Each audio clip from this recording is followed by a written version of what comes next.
Hello, hello. Hope you are enjoying yourselves.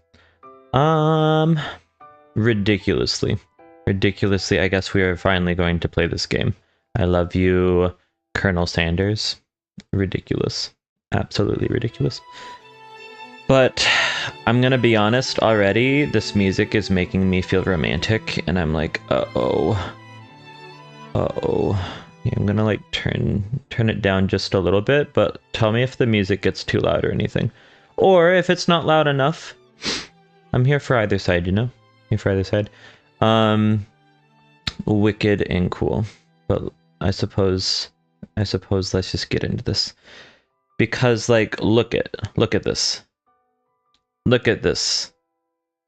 I love you, Colonel Sanders, a finger-licking good dating simulator. Also, fun fact, did you know that like KFC actually had a hand in making this? Like, here, like I was looking at the Steam page for this. Wait, what is interesting? There's this me easily being distracted by everything. Okay. There's this interesting game that just popped up on my, because I want to go into my library and like look at this game. Because where's the information bit about this?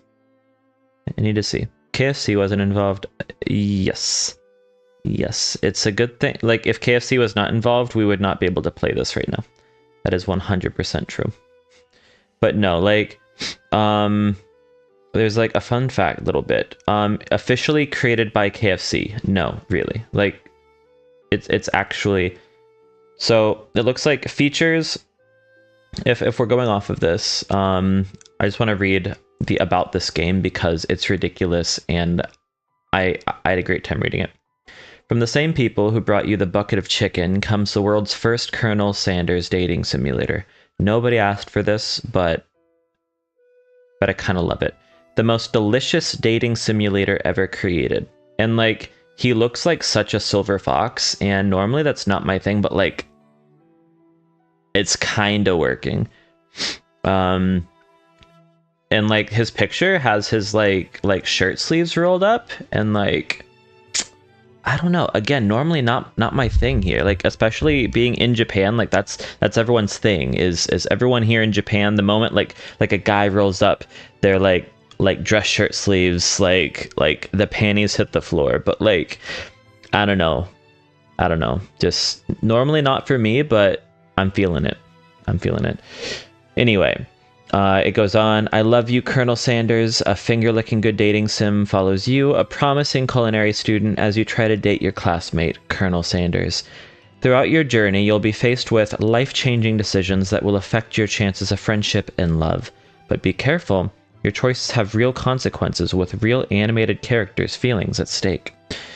Do you have what it takes to survive culinary school? Will Colonel Sanders choose you to be his business partner? Or maybe even so much more? Find out in the most finger-licking good dating simulator ever created. A game that KFC actually made. Let's see. Features 9 lovable characters, many-hour playthrough, dateable Colonel Sanders, beautiful, a secret ending, shh, a secret recipe, double shh, cooking battles, earn a degree from a fictionary culinary school, 11 herbs and spices, and cute miniature food. Again, officially created by KFC. No, really. I love how they like make it sound like no, actually, we're as surprised as you are. I do love that they do that. But yeah, let's see. I suppose we just hopping into whatever this is. Whatever this is, we just going for it. Where's my page? Okay. Incredible. Wait, okay. We need our settings though. We need to like... There, I'll turn this off. Only because I need to be able to like see my chat. Once again, we are one screen people. One screen playable people. We do all of this on one screen. So yeah, there we go. Now I have it up. Beautiful. If anything looks off, let me know. Everything else looks good. The letters are kind of hard to to see, but like, just look, like, I don't know. It's furry boy. How am I? Furry boy, how are you, Solo? Literally, you're the furry. I'm doing good. Today we planned this Colonel Sanders dating sim, and just like the music and the stars, and like, look at him. I don't like.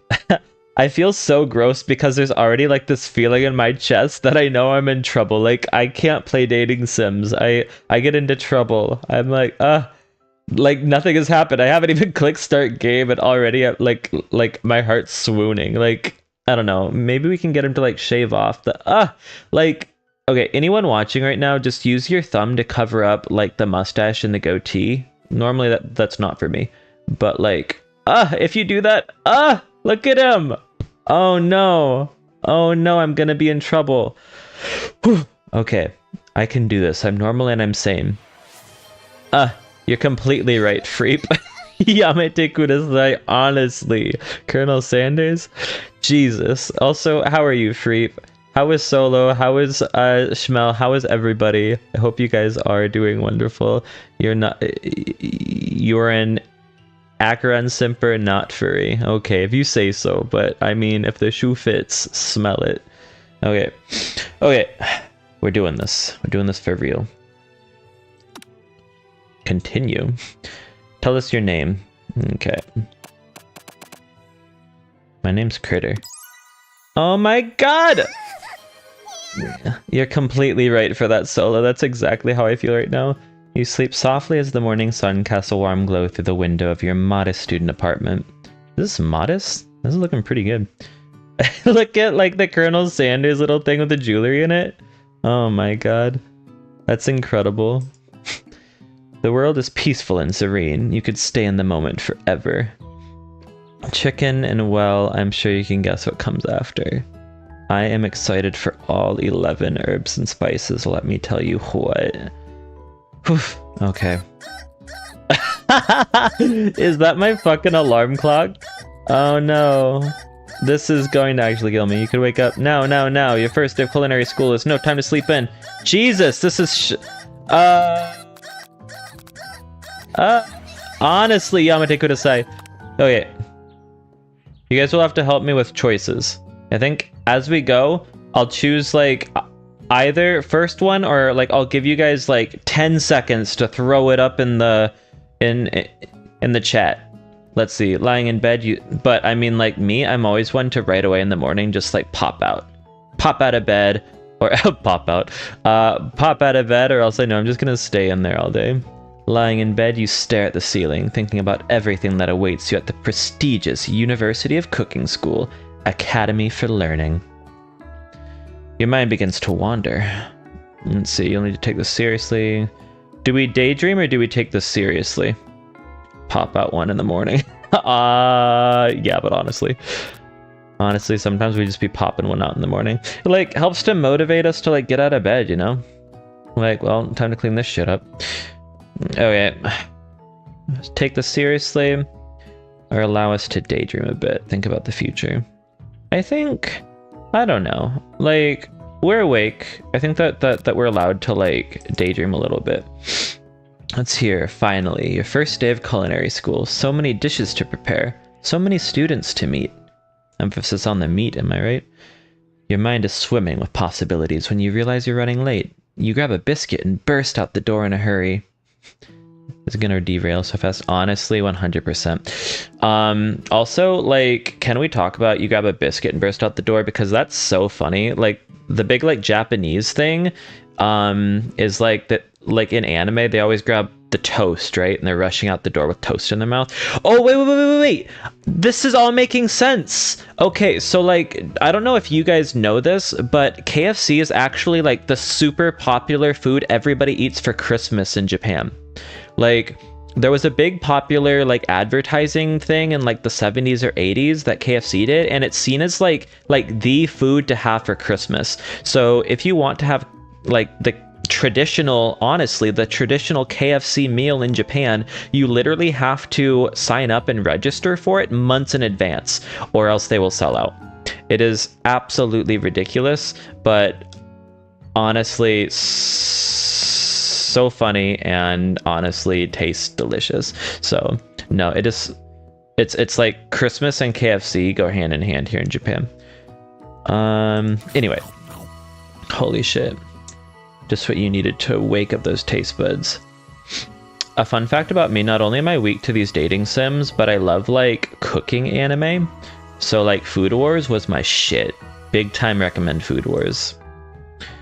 Yikes, you're in such a hurry. In fact, that you forgot to put on any deodorant before running. What? Okay. You're sweating buckets as you rush to arrive on time. Uh-oh. That fucking Colonel Sanders thing. He has a sweat kink. Whatever. Standing in the quad. That like seemed like a very specific thing to emphasize.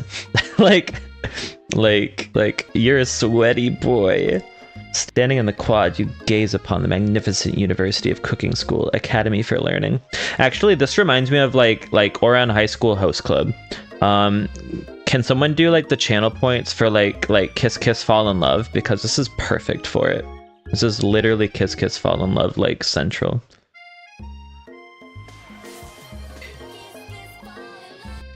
Exactly. Beautiful. Also, if you have not seen Ouran High School Host Club, you have to watch it. Have to. Anyway. Berserk is your type. I also love, like,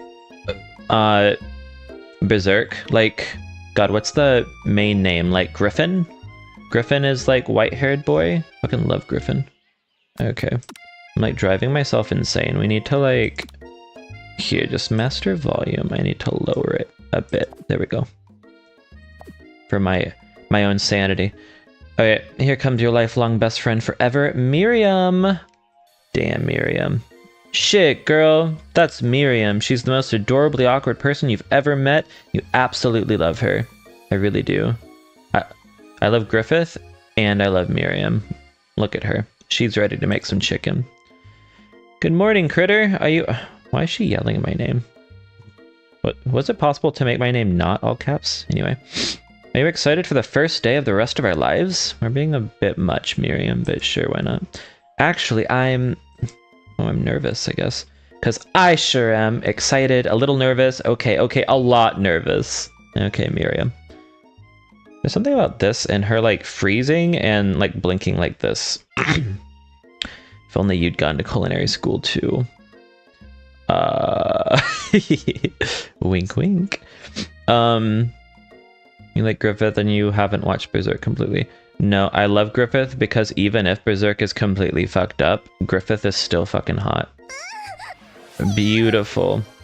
Honestly, that sound is me at Griffith and me at Colonel Sanders eventually. Okay, but like, have you guys seen like, is it called like House of Wax or something like that? There's that like horror movie franchise that like people are covered in wax, like their bodies are covered in wax and then they're put into this like wax museum, because this kind of reminds me of that. Like she's covered in wax, she can't move, and she's just like blinking, like their eyes still move. Messed me up, that movie. Anyway, Miriam's cute though, and that's probably not her. Miriam out here being like Yamate Kudasai. What the? Just that this morning I made breakfast for myself, but, well, when I ate it, I couldn't taste any love in the food. What if I'm no good? What if I fail? Miriam, get those shits back in your eyes. Come on. Come on. We ain't gonna be like that girl. Classic Miriam. Raised by master chef parents, she's always held herself to a very high standard. We love the exposition. Beautiful, Miriam. Ever since we were little babies playing together and you rescued me from that quicksand box. Okay, it's been clear to me that you're the most loving, caring person I know. You're going to do great. Okay. I don't know if that's quite my personality, but... Let's see. You don't cry in the kitchen, you do it in the fridge like an adult. Exactly, Miriam. Literally, Gordon Ramsay would be here, like, holding, like sandwich to your face, being like, idiot sandwich for that. Go cry in the fridge, Miriam. Caring person I know, you're going to do great. Okay, Miriam is just falling apart. The University of Cooking School Academy for Learning's famous 3-day only semesters. What? 3-day only semester? Afraid of being left behind and never catching up. 3-day only? What? Okay. A sweet girl, Miriam has always had a flair for the dramatic. This summer, she got so nervous about her first kiss that she chipped a tooth practicing on a mannequin. Miriam's a freak. Maybe I should go with Miriam instead of Colonel.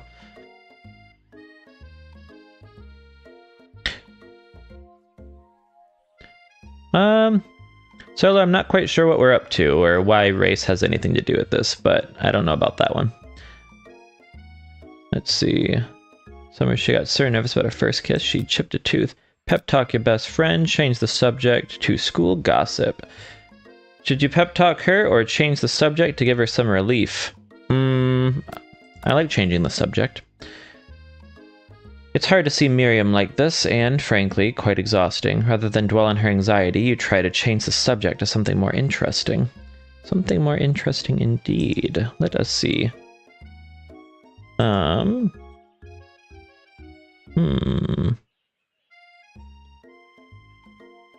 Let's see.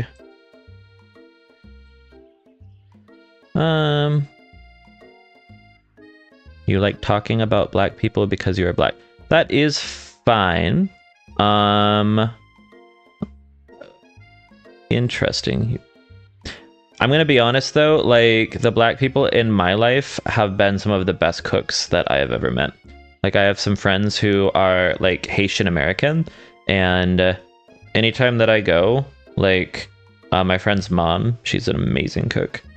So, don't know about life in Nepal, but my friend's beautiful cooks. It's hard to see Miriam like this, and, frankly, quite exhausting. Rather than dwell on her anxiety, you try to change the subject to something more interesting. Beautiful. All summer, you've been hearing rumors about a dreamy, enigmatic mystery student who is enrolled at the school. Oh my god, are we getting to our colonel? Yeah, that's a little worrisome, but you'll be fine. Now what about this mystery student we read about on the school message board? Any new deets? Oh, get this. I heard his name is Harland, and he's no ordinary student. He got that chicken in his pants. They say he has powers. He's had them ever since he was born. From an egg. This guy's a chicken? An egg? Oh. Maybe this guy does have my personality. Like a chicken? Don't be ridiculous. It is me for real. The thing about having powers, it would line up with some of the other rumors I've heard. Like, I heard he once fought a bear with just a smile. Okay. Both sigh thinking about a student so handsome that the laws of physics don't dare apply to him. Dreamy. Before you can get another word out, you're rudely interrupted when someone smacks your ass and smacks your books and custom engraved measuring spoons out of your hands and onto the ground. Beautiful, can't wait. Hey, it's Ashley. I'm just gonna go with Ashley. A friend of mine in high school, her name was spelled just like that, but minus the first E. So it's Ashley, your arch rival. She's totally evil, but you can't help but be filled with jealousy. She can get anything she wants for free from any store because she killed every Uchiha in the clan, and she knows it. She looks like she'd be like a Pokemon trainer. Like, I have to beat her to continue on the path. Hello, Ashley. Okay, both of these people look like they could kick my ass, and I'd love every second of it. Oh, I didn't see you there, chicken shins. She can call me whatever she wants. She can step on me, spit on me. I don't care. You leave critter shins alone. They're perfectly normal shins. Miriam, you stay in your lane. She can do whatever she wants to me. Ugh, you can't stand Ashley. Even her name is annoying. You know for a fact that it's actually Ashley. Okay. She had to add extra letters to make herself feel better than everyone. Yeah, that's fair. I mean, there's something about all of those extra, like, letters, though, that like, brings you in. Like, makes you notice. If anyone here knows what perfect shins looks like, it's us. Don't know what that means, Miriam. Evil and hot? Check on both, actually, Solo. Both of them are true. We're not going to let you or your really weird insults get to us. I'm okay with either, honestly. Across the quad, you see Ashley's best friend, Van the Man has to... What was KFC on when they made this? Yeah, weird way to spell mommy for sure. But I mean, if she wants to give me private lessons to teach me how to, like, say mommy properly, like, I guess. Across the quad, across the quad, you see Ashley's best friend, Van the Man has stopped to look at his own reflection in the mirror. His pants are off and his pants are so tight you can see it. You can see him casually working at his glutes while he styles his hair. No lie, they're rocking glutes. I love how this character was made by KFC to just be this bisexual, enigmatic lover. I love it. How many weird names? All of them? I'm hoping all 9 of these, like, you know what? I think KFC should have made 11 people because it's 11 herbs and spices, you know? I've always wondered, though, is it like 11 total or is it 22? Is it 11 herbs and 11 spices? Maybe that's how they got us. No lie, they're rocking glutes. Van. You rang. You just know that he'd have this like really particular voice, like you rang. Some like talking with his chin. Also, what the hell is this? The tip of his hair is a star. Van the Man is not for me, but you rang. JoJo's? Exactly, it's literally JoJo's bizarre like restaurant. But I don't know. Something about like the fish gill, like what do you call these muscles on the side? Like they always kind of look like the gills of a fish. JoJo reference, totally. I don't remember what those are called. I'm literally like a biologist in no anatomy and cannot think of those.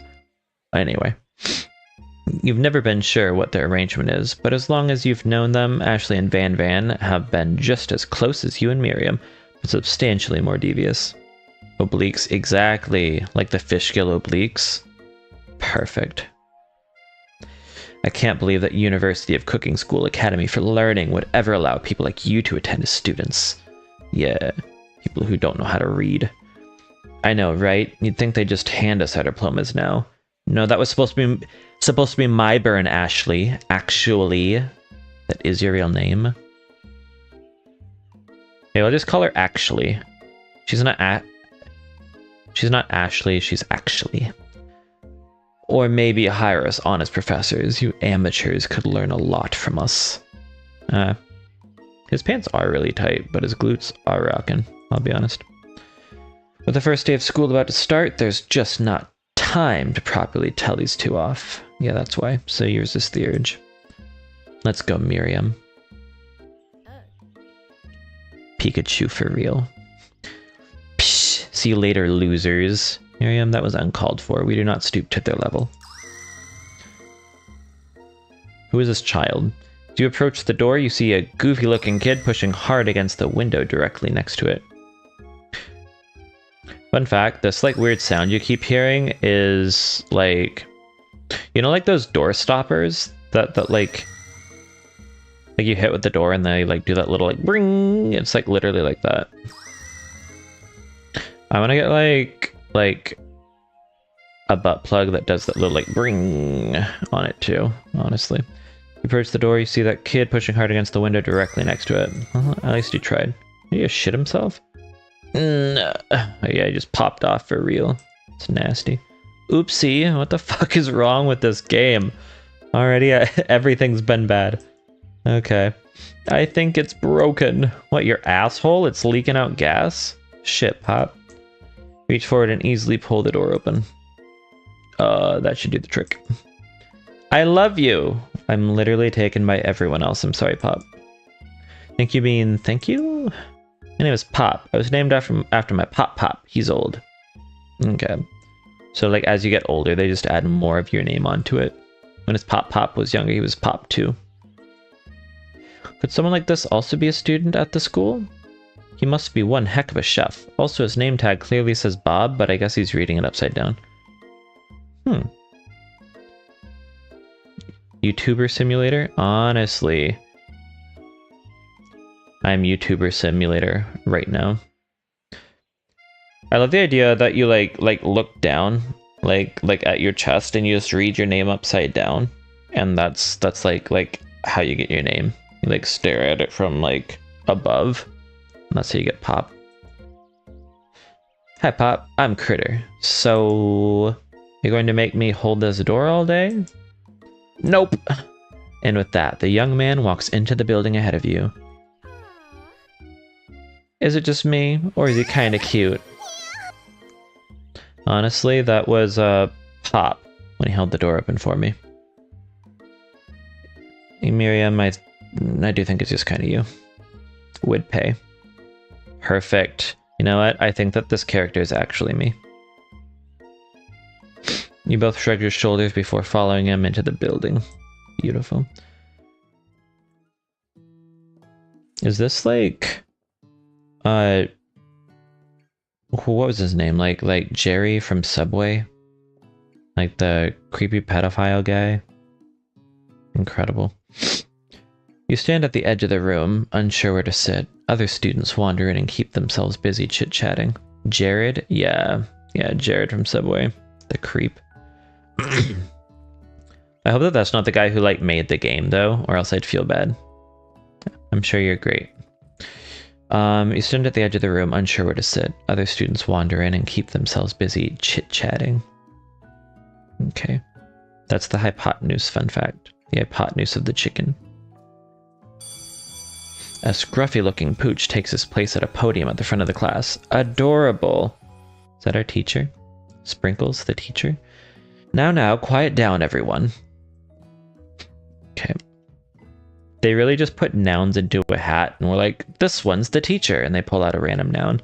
Who is this unreasonably cute pup, and why is he in our culinary class? You must be Sprinkles, head instructor and CEO of UCSAL. Uxel? Okay. Head instructor and CEO. Please call me Professor Dog. I may be cute and little and fluffy, but I still demand respect. Woof. That's literally how I introduce myself. I may be cute and little and fluffy, but I still demand respect. Woof. So his name is Sprinkles Dog. What? A cute dog is our professor? This is the best school ever. I guess only a dog's nose is capable of picking up all the nuance of fine dining. He's like SpongeBob. He's forgot everything he knows except for fine dining. Out of nowhere, wind begins to rush around you as a swirl of cherry blossom petals fill the air inside the classroom. Fun fact, this is actually what it's like in Japan right now. Like, walking out of work, there's cherry blossoms just all over the country, and the petals don't stay on the flowers long, so right now the wind is just blowing all of them off of the trees, and it literally is just raining cherry blossom petals all over the country. Very pretty. I'm chilly. Someone close the window. And then he walks in. Look at him. It is him for real. I think I'm married now. Again, I'm gonna hold up my thumb to cover his like mustache and his goatee. Just look at him. Look at him.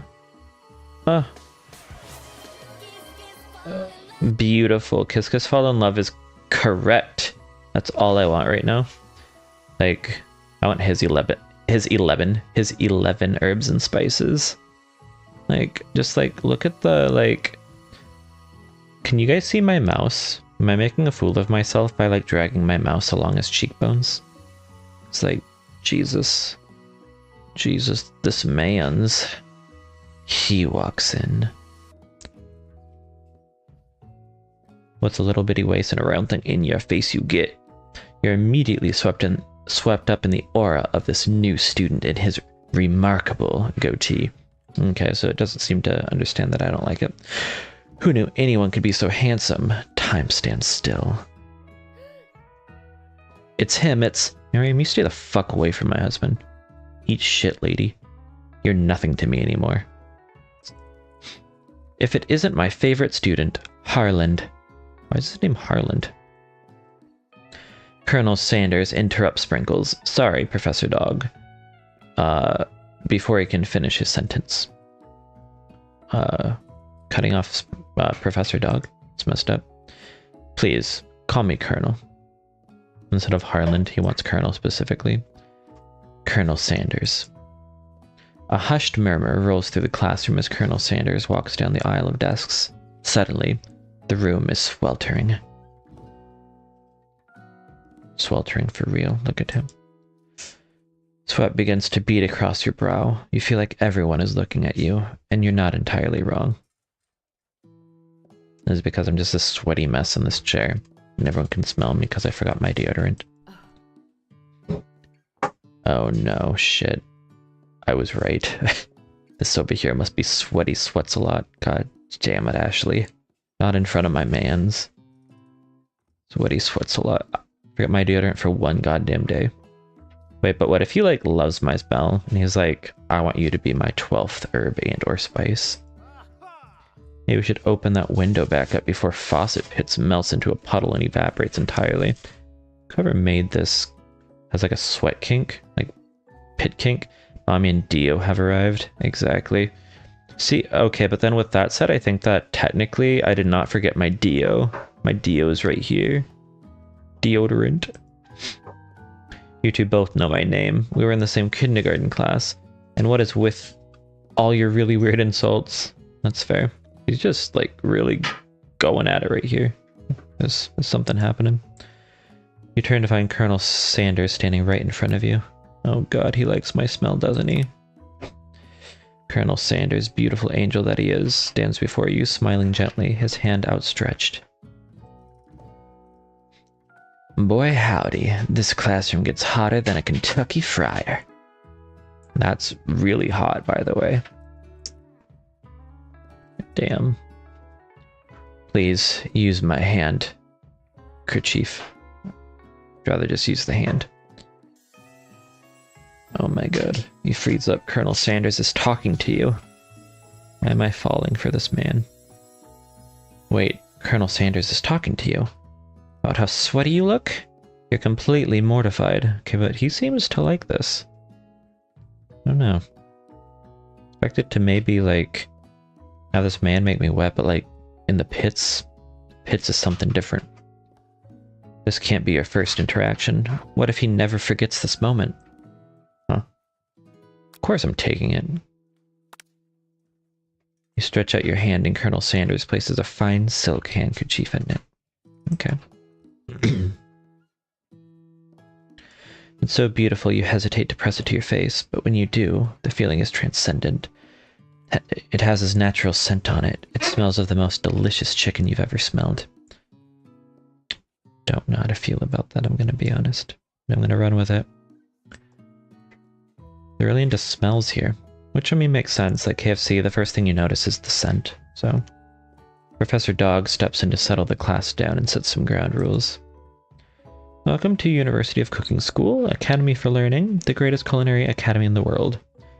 My first rule is you cannot have Colonel Sanders as your mans, as he needs to stay on task and focus. The birthplace of culinary legends past, present, and future. Many challenges await you. There will be tears, there will be blood, there will probably even be cum and or piss. There might even be really adorable tiny food. That's cool. When all is said and done, there will be battle. You will lift your sporks and compete in the broom cooking arena. Okay. Just then, another student enters the classroom and interrupts the professor's rousing speech. Turns out it's like Wendy from Wendy's. What is this? Hi guys, sorry I'm late. Hope everyone had a good summer. I really miss... What is this? Quiet! Sprinkles hates this little cuck. Let's see. Late to class is bad enough, but interrupting my monologue? You're on the first track out of here, young man. Are you sure you're even in the right place? What's up with those little hands? Don't you recognize me? This is my 3rd year in this school with you as my teacher. Everyone stares at him blankly. I don't know. He's like so unnoticeable that that's what makes him noticeable. You just know he'd look really strange without clothes on. Let's see. Does no one remember me? I love this. I love that we're never going to learn his name. That's one of my favorite jokes, is like when he keeps on trying to like introduce himself and we just never learn his name.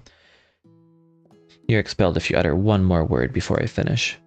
Let that be a lesson to you students that tardiness is unacceptable. Even Clank made it here on time, rolling halfway across town on his tiny wheels. Who's Clank? Trying to see the student Sprinkles is referencing, who appears to be some sort of industrial kitchen appliance. It's Clank! What if Colonel Sanders chooses Clank over me? I'm jealous of Clank. Bzzzt, whir. Damn, Clank. Class bursts into laughter. Oh, Clank. Clank looks a little messed up there, Clank. Apparently it's the class clown. Oh, Clank, you rascal. Sprinkles walks in the classroom as everyone stands in silent obedience. When he gets to you, he lifts his nose into the air and takes a deep sniff. God, these freaks. Everyone's really noticing that I did not wear deodorant in this class today. Your diet is lacking. Based on what I'm picking up here, you definitely need a multivitamin to be taking better care of yourself. Sprinkles detected cancer in me immediately. Damn. You've never had a talking dog as a teacher before, but Sprinkles' reputation for being smart but tough is well known. You decide to try and butter him up by giving him a treat from your pocket, but what kind? Beef treat, rubber ball, chicken snack. Rubber ball's not a treat. I think chicken snack. Chicken snack is what I would want. Reach beneath your apron and return with a chicken snack in your hand. Sprinkles' eyes go wide as he locks onto it. Yeah, he loves chicken snack. His favorite. You know what? I knew I liked you, dog. Well, well, well. I think there might be some competition for new star student. Of course there is. I'll be the best. The furry professor. You know, it was bad enough when Solo was the only one talking about, like, furries, but that my professor is a furry? Furry professor immediately devours the snack, leaving your hands slick with a coating of warm doggy drool. Creepy game. You definitely ain't beating the furry allegations now. Okay, but, like, the professor for sure isn't beating the furry allegations. This is right here. He's a furry professor. Granted, he is literally a dog. And slick with a coating of warm doggy drool.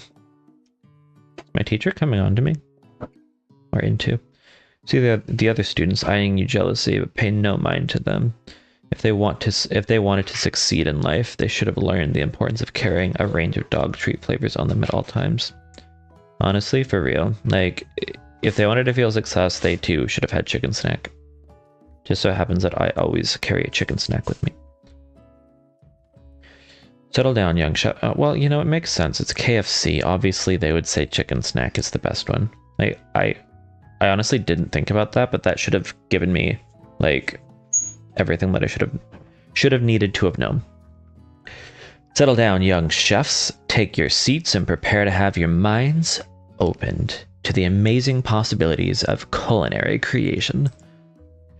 As everyone rushes to claim their favorite seats, you're left standing at the front of the room. Only two options remain. Hey, Critter, there's still a seat here. It seems that no one has claimed the seat next to me, if you're interested. I think I'm going to not even try to play coy. I'm going to make it so well known to him that I want him immediately, and we're going to see how this whole, like just opening yourself up to life's opportunities goes.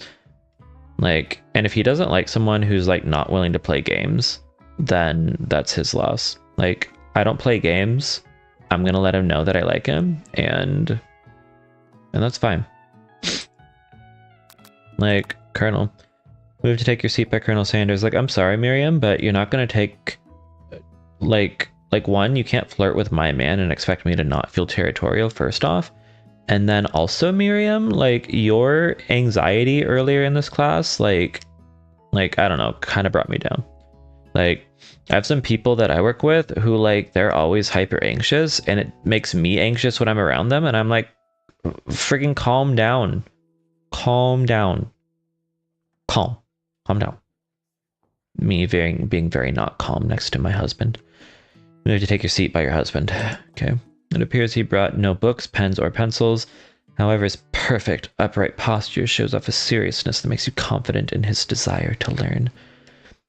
What an actual golden retriever boy, then. Like, he has brought absolutely nothing, so unprepared to learn, but so prepared to learn.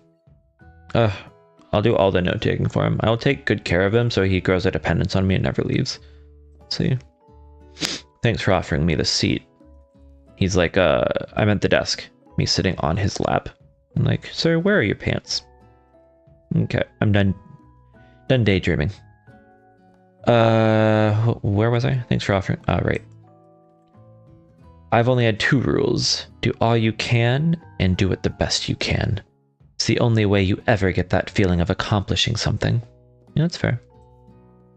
That's so inspiring. I heard nothing he said, I'm just looking at his face. A little off topic, if you ask me, but okay. As soon as you've settled into your seat, the professor makes an announcement. Think fast, it's time for a pop quiz. Pop! Yay, a quiz about me! I'm like, this literally feels like I made this game. Like, every joke has been something that I immediately would have thought. Is that a drumstick in your pocket? Or are you happy to see me? Fun fact, it is both. This incredibly important and surprisingly short quiz will tell me if you are ready for life at culinary school. Keep your knives sharp and your focus sharper. Here comes question 1. If train A is traveling to point B and train B is traveling to point A, how important is it to wash your hands before cooking? Extremely, looking at you, Pop. That's right. Forest is to tree as chicken is to, let's see, flock. Because forest is to tree, so the forest is the big thing, so the tree is part of the forest. So chicken is to the smaller part. Chicken is to tree, chicken is to feather. Yeah. What is the most efficient eating utensil ever created? A spork. Yeah, a comically oversized fork. That's what I would love to eat off of all the time. And meat tenderizer was my nickname in college, so it would feel weird to choose that one now. So spork it is. That's right. Perfect. What food is best for a broken heart? Anything, as long as it is prepared with love and not too much salt. That's ass. You need all the salt you can possibly eat. Camel meat. We're looking at you, Ashley. Ashley and her camel toe camel meat. A pancake that looks like a silly face. Pancake that looks like a silly face, honestly, is this one. No, it's right. You're wrong. You're out of line, Professor. Out of line. Is Sprinkles a good boy? He's a talking dog that teaches at culinary school. He's the best boy. That's true. There we go. 4 out of 5. It's messed up. Messed up, dog. Only 1 wrong? Not too shabby. You might just do alright, kid. Look up to see Colonel Sanders has been watching you tally your score. He nods with approval. Good. I don't want to seem too smart. I want to seem like I still have growth, so that way Colonel Sanders knows that we can grow together. May I have your attention, students? I have an important announcement to make. Go on. Time for lunch. I just gave you a chicken snack, but okay. Whatever. Whatever, Professor Dog. That is your real name. Wow. The cafeteria is as nice as any restaurant you've ever eaten at. Makes sense that a school dedicated to cooking would also be serious about eating. Wink, wink. A delicious fragrance wafts through the room and tickles the end of your nose. Your mouth waters. Cool. Do you smell that? It must be my man's musk. Sorry, it must be our lunch. It smells crazy good. Everyone, can I have your attention? What the fuck is this? Is it about lunch? That's a good question, Pop. No, I just wanted to apologize for my tardiness. You see, Howdy, folks. I'd like to make an announcement. It's about lunch. Everyone cheers. But okay. So he's an asshole, meaning that we'll have fun in bed. This is good. A selfish top can be fun. But shh. Lunch, lunch, lunch. She said, shh. In honor of the new semester that I guess is only 3 days, I have prepared something special to share with everyone for lunch. That must be the smell I smelled. Happy we're not talking about my smell anymore. It's going nuts from my husband. Fuck off, lady. Indeed, that smell... He pulls down his pants. You hold your breath, waiting to see what food this mysterious student has created. You've heard that he's very talented, but were the rumors true? Is this... Colonel Sanders lifts his leg and lifts a large bucket above his head. Its contents glimmer in the light. Damn. Piled high are huge pieces of meat. Chicken, breaded and fried to a crispy golden finish. The aroma envelops you, and you begin to feel warm and safe. We're like Daddy. Colonel Sanders has filled... Me? A bucket? With chicken? What a novel concept. You can put her in the oven or deep fryer. Fryer? Never met her. I think kind of both. I think oven and then we deep fry her. Just so she really gets the point to stay the fuck away from my man. Your stomach begins to grumble as if to say, stop thinking and start eating. That's fair. For years, I've been developing a secret recipe for the perfect fried chicken. Oh wait, but I have to speak more like him. By my calculation, nothing less than 11 herbs and spices are required to achieve the perfect balance of flavors. You look around and notice that every other student has a pen and paper and is scribbling notes as fast as they can. He's not going to tell you their secret. You crazy? But that's all I'll say about that. Exactly. Van Van's pissing off my man. Kill him. Kill him, Colonel. Everyone else calls him Colonel Sanders, but to me he's Daddy Sanders. What, you think we... What, you think we want your stupid secret recipe, dude? Pshaw, nah, my dude, nah. Jojo, for real. I'm just, drafting a last will and testament in case, one of those ingredients is, poison. Got him. Hey. I'm down, Dio. Looks around nervously to see if anyone else is laughing at his sick burn. You wait to see what zinger Ashley is prepared to follow up, but she suddenly takes a different approach. Yeah, and I was just, like, writing in my diary. Okay. Dear diary, today I smelled something beautiful. It was my ass. I knew at that moment that only the hands of a true gentleman could fry chicken so tender. Ashley, you absolute little bitch, get away from my mans. See her body language change from bitter and evil to sweet and innocent as she slides closer to my daddy Sanders. She realizes that he is destined for greatness and fame with cooking skills like this. She wants him all to herself. She's my rival again. My arch nemesis, my rival.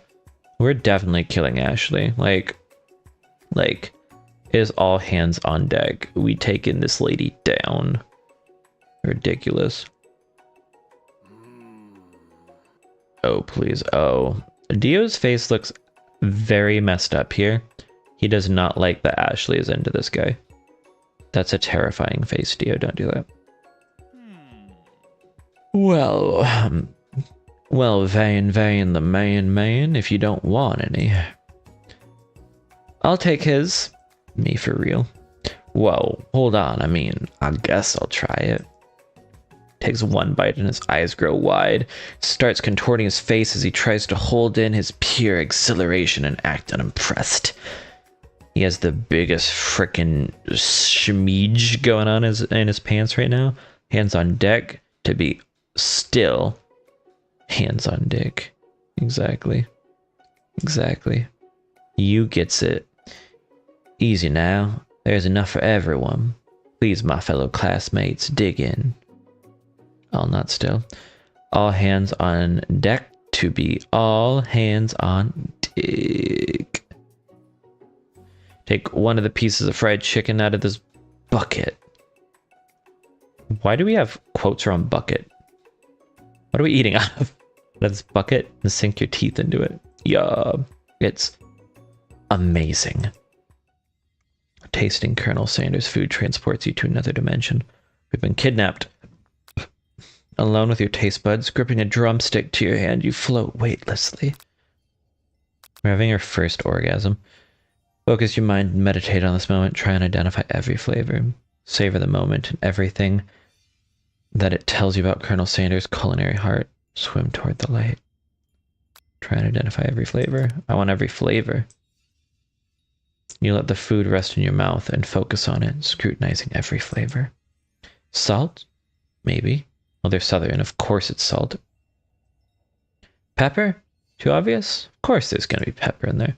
Oregano? Basil? Maybe, but something else. He put his cum on this chicken bucket, didn't he?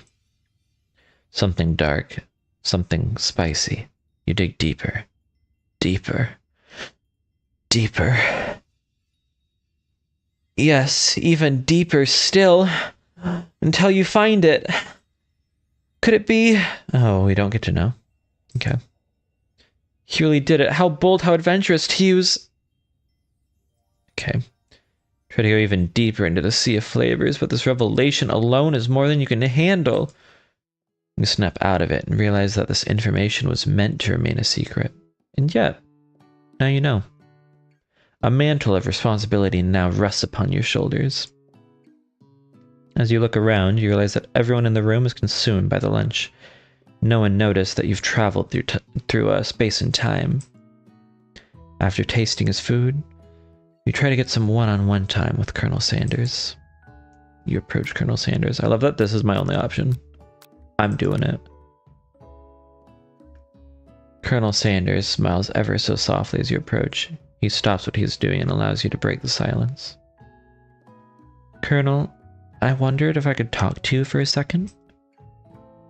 Anything for a fellow chef.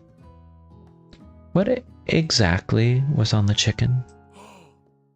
Oh! Ha ha ha! How bold of you to come out and ask. Oh my god, look at him. Look at this man's.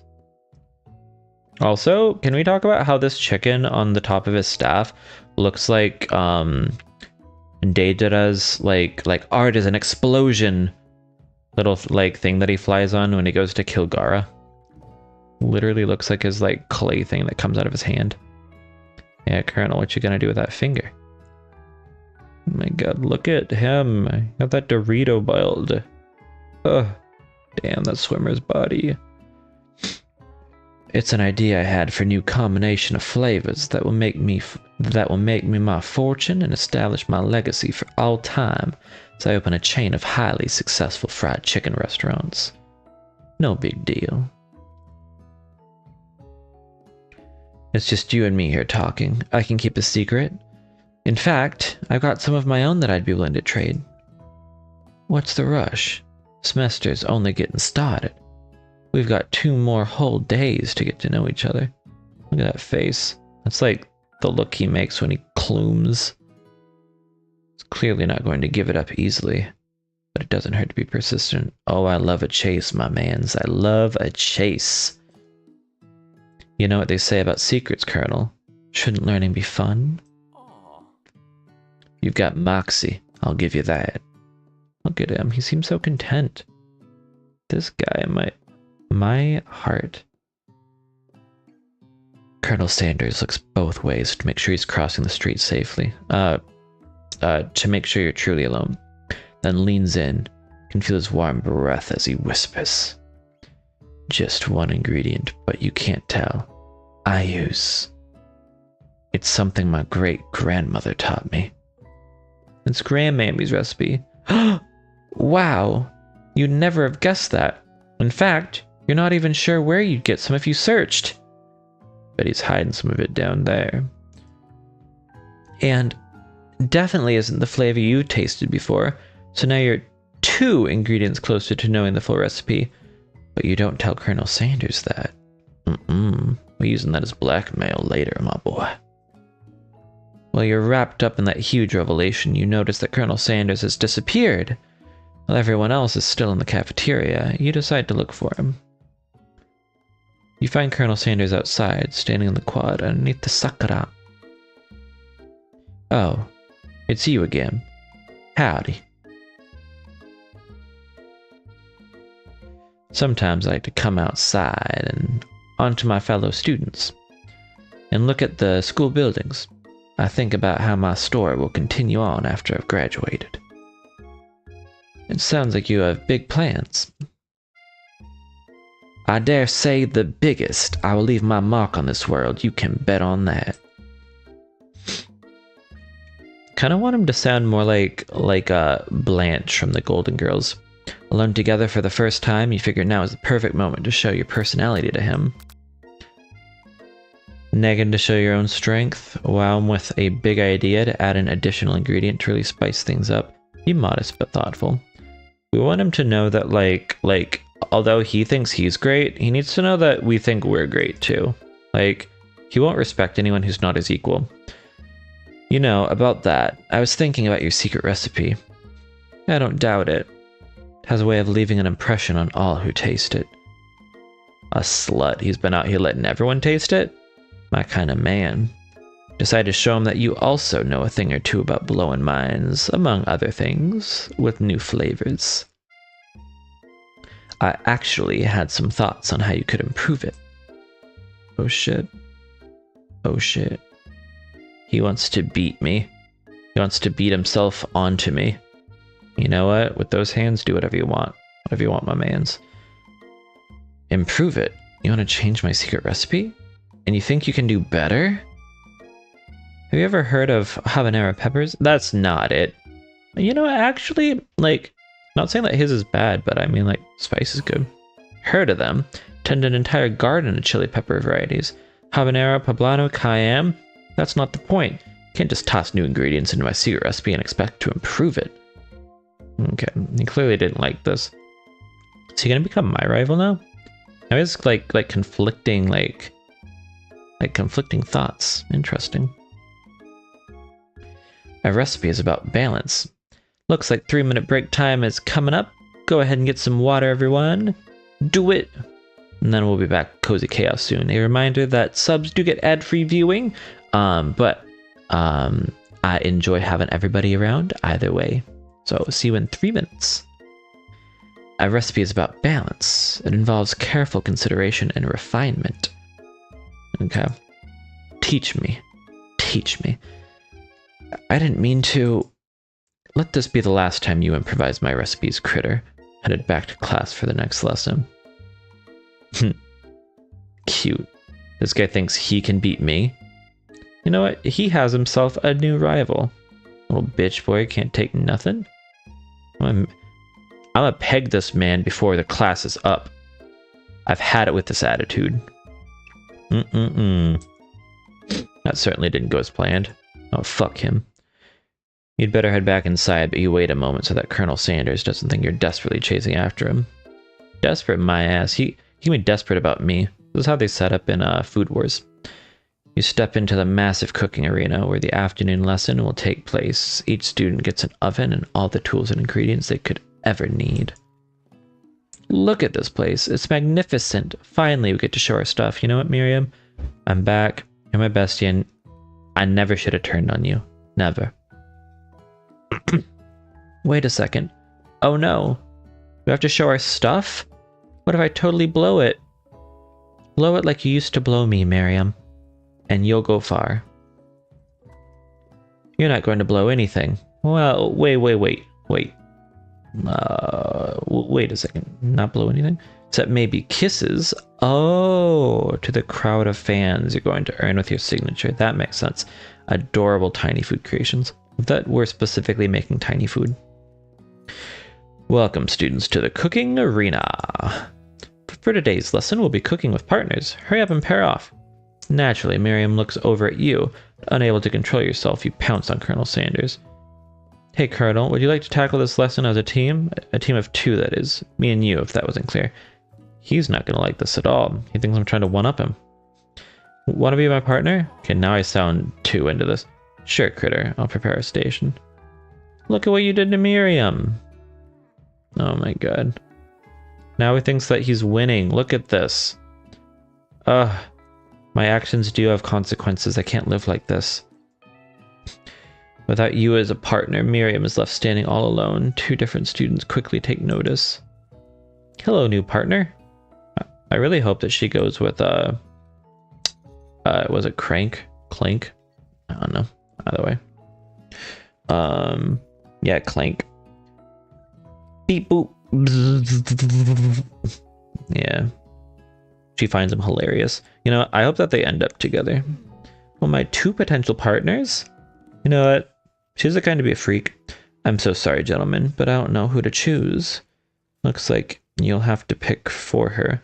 Friend duties can be a little awkward, but that's the price you pay for not being alone forever. What do you want to ask? Who do you want to ask be Miriam's partner? Clearly Clank. Sorry, Pop, but I think Miriam will be partnering with Clank today. It's okay. I already ate. What the fuck does that mean? It's not entirely clear if Pop has any idea what the point of school even is at this juncture. I like what I'm getting so far. I feel like I chose well. I don't think Clank would have taken this as well as Pop did. Clank is clearly excited to have some attention. He heats up and begins to roll back and forth. Warp, warp, warp. Beautiful. Hold on there, fella. We don't even know the assignment yet. Technically, Clank might not have a face, but there's something charming and earnest about him. Exactly. That's very earnest. That's an earnest face for real. Bzzzt. Tissue? I hardly know you. Miriam's just like me for real. I make those jokes all the time. Like, whoever made this game is literally me. I think I made this game on accident and never knew it. Like, these are all the jokes I always make. That's ridiculous. I need to meet this person who made this game. They're probably my husband. Clank judders. I don't know what that is. And a panel shakes loose. You get the impression that this is a sign of affection. That's cute. Oh, he's smiling now. That's cute. Looks like you two will be fine. Now it's time to focus on your own cooking classwork. Alright, you two. For today's lesson, we're going to keep it simple. Pick a basic dish and divide up the steps. Uh-oh. No chef is an island. It takes 2 flints to make a fire. You get the idea. Which dish do you suggest to your partner, Colonel Sanders? Steak tartare seems easy enough. It's fancy and you don't even need to cook it. Using octopus will blow Colonel Sanders' mind. Your grandmother's mashed potatoes and gravy. Naturally, mashed potatoes and gravy. Potatoes is my favorite food. I've always been something of a down-home chef. I was thinking we could make something warm, inviting, comforting. Maybe mashed potatoes? And gravy? This man's is my man's. I'm sorry I ever said anything negative about you. It's not bad to feel proud about anything in life. You heard it here first. I couldn't imagine one without the other. It's like us. Casts a coy look at you, causing your whole face to go beet red, redder than his apron. Embarrassed, you quickly turn away. I'll go get the potatoes. No, please. Let me. Picking perfect produce is a passion of mine. I love the alliteration there. Picking perfect produce. Forgot about you, Ashley. You are forgettable. That's not true. Look at her. Looks like things are getting pretty fresh around. Why is she talking like him? Looks like things are getting pretty fresh around here. Does everyone have a crush on Colonel Sanders? Well, she just said it out there. I can respect that. We're just cooking partners. Mind your own business. Sanders' heart is my business, and you'd better keep your fingers off my man. Ashley, you absolute fucking bitch. You're going to die. I'm going to kill you, make it look like an accident. Die. Eat shit and die, bitch. Die, die, die, die, die. He's mine. Did someone call for me? Van clearly thinks that he's Ashley's man. Honestly, Colonel, Ashley, and I think that we're fine. Van would be fun for once, but I think he'd be too about him. Definitely would enjoy getting pegged, but I don't know if that's my responsibility here. Ugh, no, geez, Van. While I'm over here crushing Critter's dreams, you're supposed to be taking care of our classwork. That was the deal, remember? Look at that face. She could do anything to me, and I would say thank you. Damn shit. Colonel Sanders returns, arms full of peeled potatoes. That just seems like the pegging type. 100%. 100%. Seems all sweet and then like straps you down and goes ham. Arms full of peeled potatoes. He tosses them into boiling water and turns his attention to you and your old friends. Oh, howdy there, Ashley. Van. Are we working on in a quartet instead of a duet? Duet now? The full latex bodysuit in her dorm. Yeah, and it's not even hers. it's for us. Oh no. Well, now we know what Freep likes. Interesting. This is the face that Van makes when she comes walking out wearing the full latex suit, though. I'm gonna be honest. His eyes like move down her and is like is that a chicken in your pocket or and she's like, it's a strap. Oh, howdy there, Ashley. Van. We're working on a quartet instead of a duet now? Actually, no, it looked like Critter was struggling. We offered to give them a hand. You know how it is. These young amateur chefs need a lot of mentoring. I was going to say, Colonel Sanders, maybe I could teach you a thing or two about fancy food. Maybe one day you might be able to get up to my level. Ha! Doubt it. Burn. Don't be rude, Van. Personally, I have no doubts whatsoever about Colonel Sanders' ability to concoct creations of worthy admiration. Worthy of admiration. I'm learning how to read now for the first time. After all, your fried chicken was quite spectacular. The wink for me. But Colonel, if you ask me, I might make a better partner for you than this thing that has positioned itself at your station. Don't you feel deep down that we cast complementary shadows? We fit together, like a thigh and a drumstick, if it makes sense. She wants his drumstick between those thighs. Oh, look at... The drumsticks are already between her thighs. This lady after my mans. Get over yourself, girl. Get over yourself. Nothing about this makes any sense, but one thing is clear. She's coming for Colonel if you don't watch out. Okay. Honestly, I want both of them, if I'm being completely honest. He's an absolute heathen, but like, I'm kind of feeling like a heathen myself.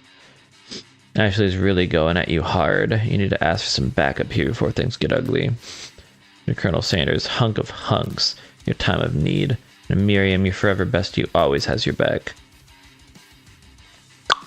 I did just hate myself for not turning to Miriam earlier, but like, I need him to rub it in her face that he's mine. I'm here to learn and express myself via my cuisine, not bicker with prima donnas. Partners were chosen at the beginning of class. Let's all respect the format. Okay. And to Colonel Sanders to confirm that you're on the same page. I chose Colonel Sanders, and Colonel Sanders chose me. Isn't that right? Sometimes conflict can actually build character. I wouldn't want you to shy away from a bit of healthy competition with our peers, Critter. He just not that into you? I think a gentleman would defend you in this situation. Did you do something to offend him at some point? Why do I actually kind of feel like I'm like being rejected by this man and I need to try harder? I can't be trusted in dating sims because I make the same mistakes that I make in real life, and then everyone will see my shame. They'll be like, wow, he's like trying too hard and going too hard at it. But also like, how dare he be out here playing games? Healthy competition? Eat my ass. Like, both figuratively and literally. You look for Sprinkles in hopes that he might step in, but he's nowhere to be found.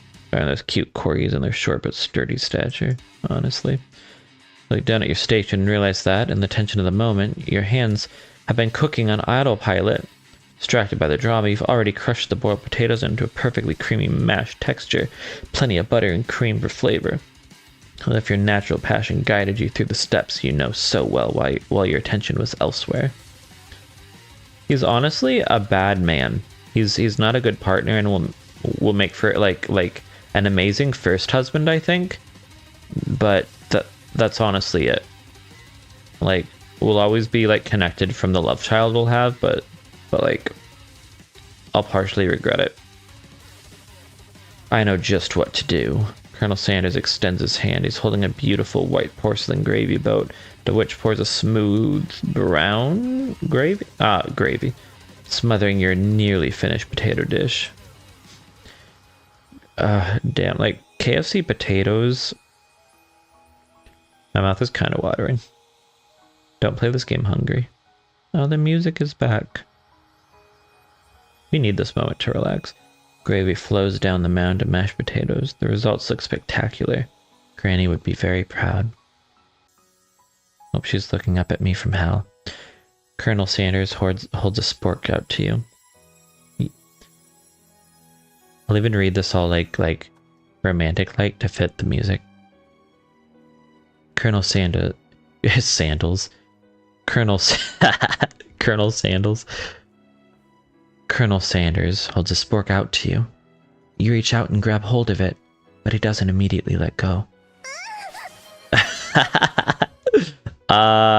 Literally though. The two of you stand holding the same spork, and for that small moment, all of the madness and pressure in this crazy world stops. Your eyes lock. The moment is electric. Time stands still. If you love something, set it free. Together, you dig the utensil into the mashed potatoes and lift a heaping sporkful up. When you see Ashley with a sinister look, you know she's plotting against you to be with Colonel Sanders. And then, filled with rage and without thinking, you fling the sporkful of mashed potatoes right into Ashley's stupid, beautiful face. Van, do something, do something. Scooping up a fingerful, Van tastes the dripping mashed potatoes and gravy and realizes that it's delicious. Horrified by this revelation, he slinks away. Will he ever be able to cook something with so much love and integrity? Hold on right there, Critter. We do not waste food in the broom cooking arena. Colonel Sanders, lick it off of her right now. And I'm like, no, that's my man's. Colonel Sanders, I expect better from you. If you throw one more spoonful, you'd both better be prepared to eat it from wherever it lands. Like I said, I am prepared to eat it from where it lands. Can I has potatoes face? What? What? Can I has potatoes face? What does that mean? Van rushes back over, a covered dish in his hands.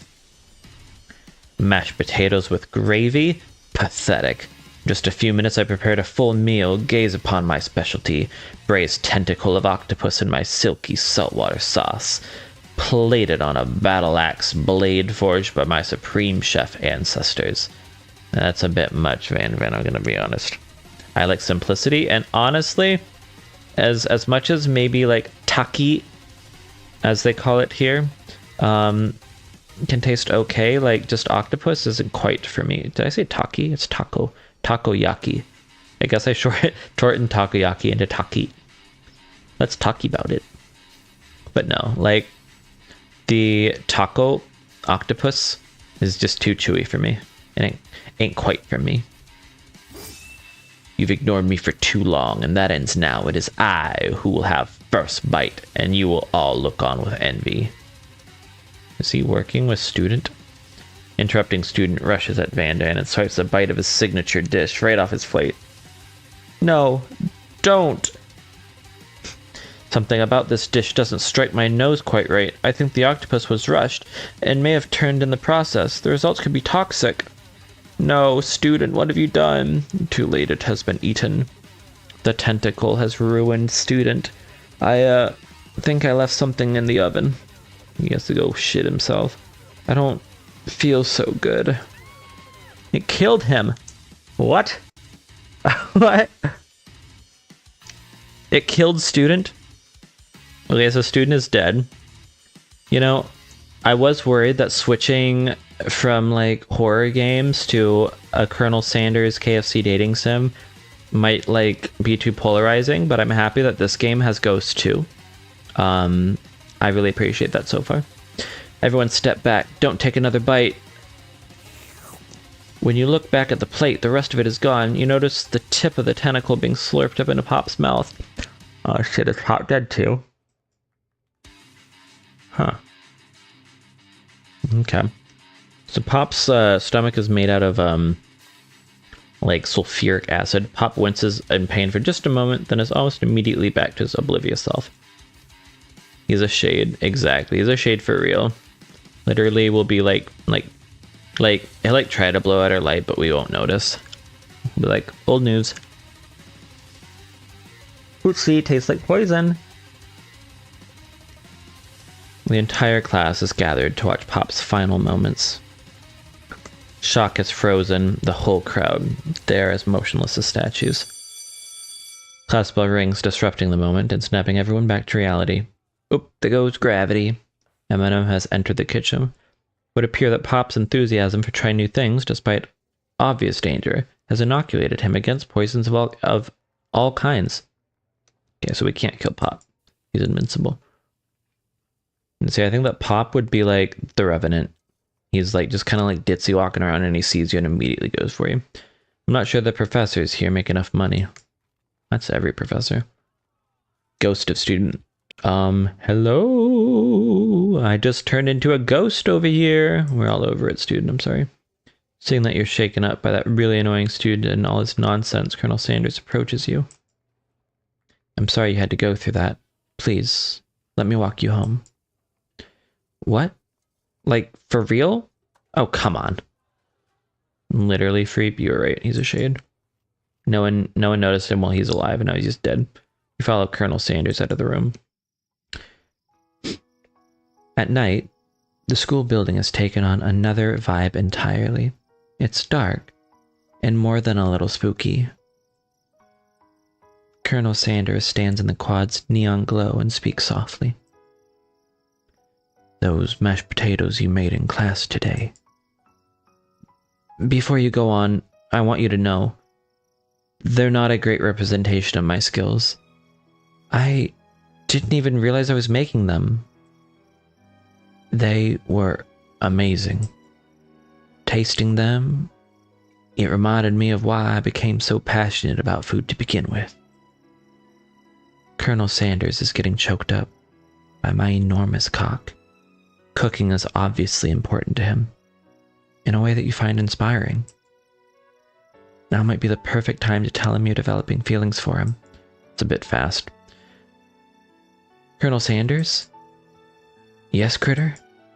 There's something I need to tell you. Hold it right there. Van, you absolute cockblock. There's something I need to tell you first. I like that the little eye with the asterisk around it looked like cock and balls. Hehe, got him. Oh, geez. You see, when I was just a boy, I had a dream that one day I would be the greatest chef the world has ever seen.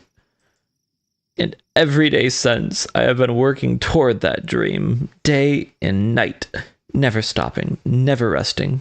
Also, lifting a lot of weights, like so many weights. Okay. We should follow our dreams with all of our hearts, that our souls may grant them like wishes floating on a shooting star. Hey, no, you. Shut up. I'm the one here to say inspirational stuff and be the start of the story.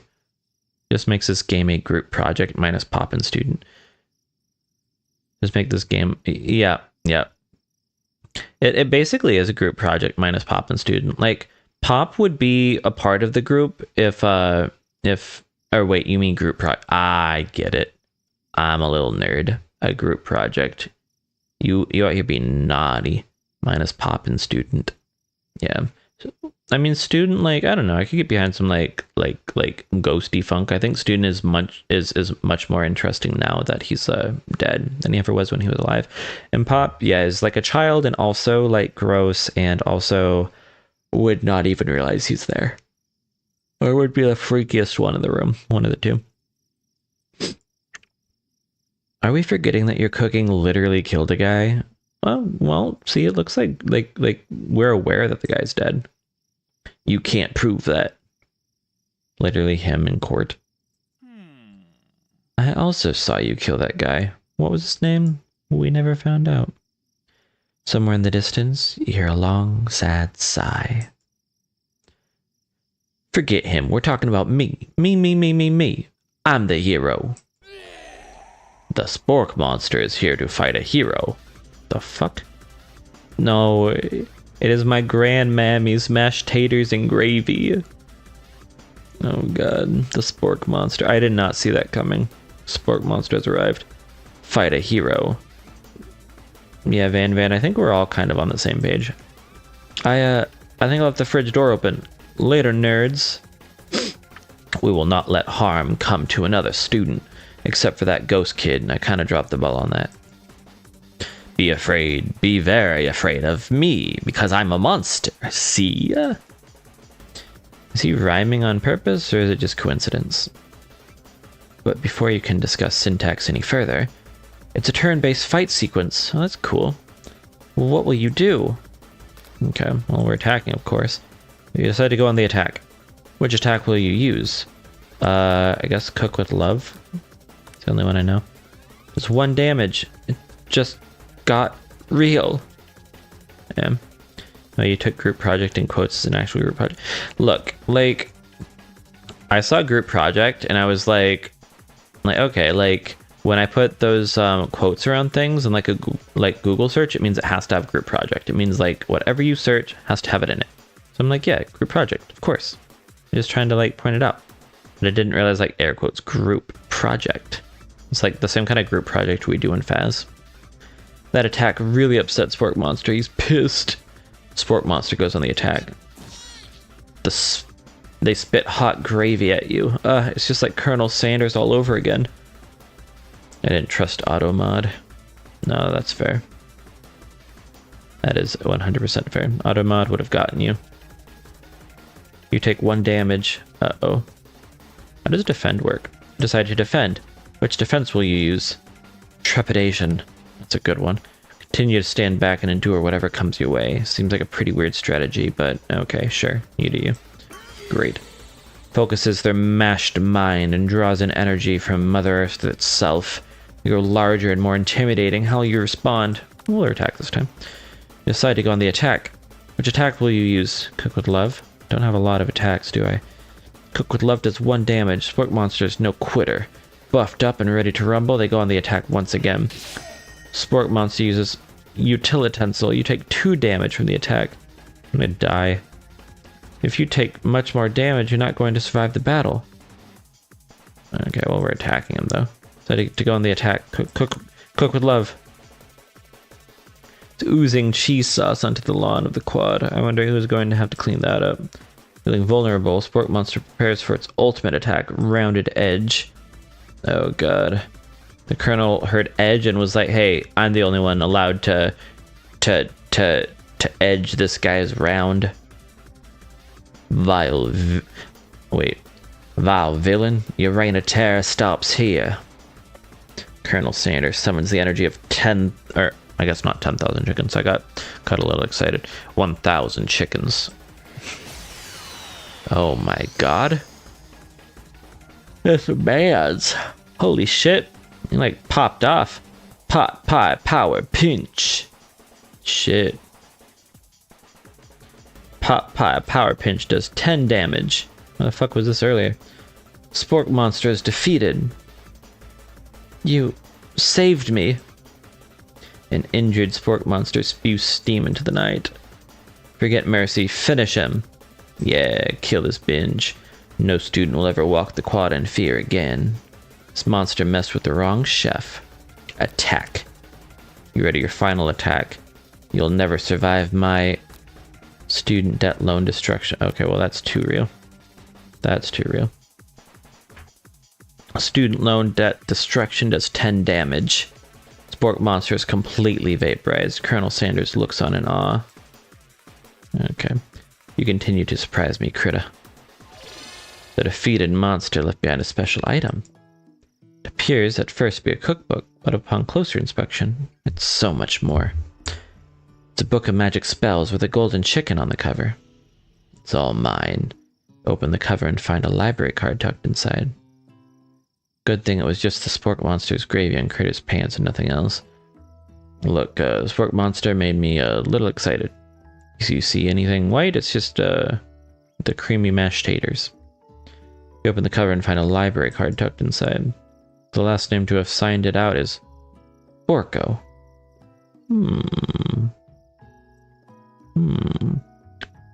Borko. That name sounds strangely familiar. Your blood is pumping as you stand in the quiet of the night, holding the mysterious book in your hands. It's pumping so hard that your pants start to sit kind of funny. As you come down from your battle buzz, you realize that your final attack has left you completely depleted. The world around you begins to fade away. Without any energy to keep your eyes open, darkness overtakes you. Am I in his room? Or is he in my room? He's in my room with me? So I love the Chinese character for chicken up on that poster.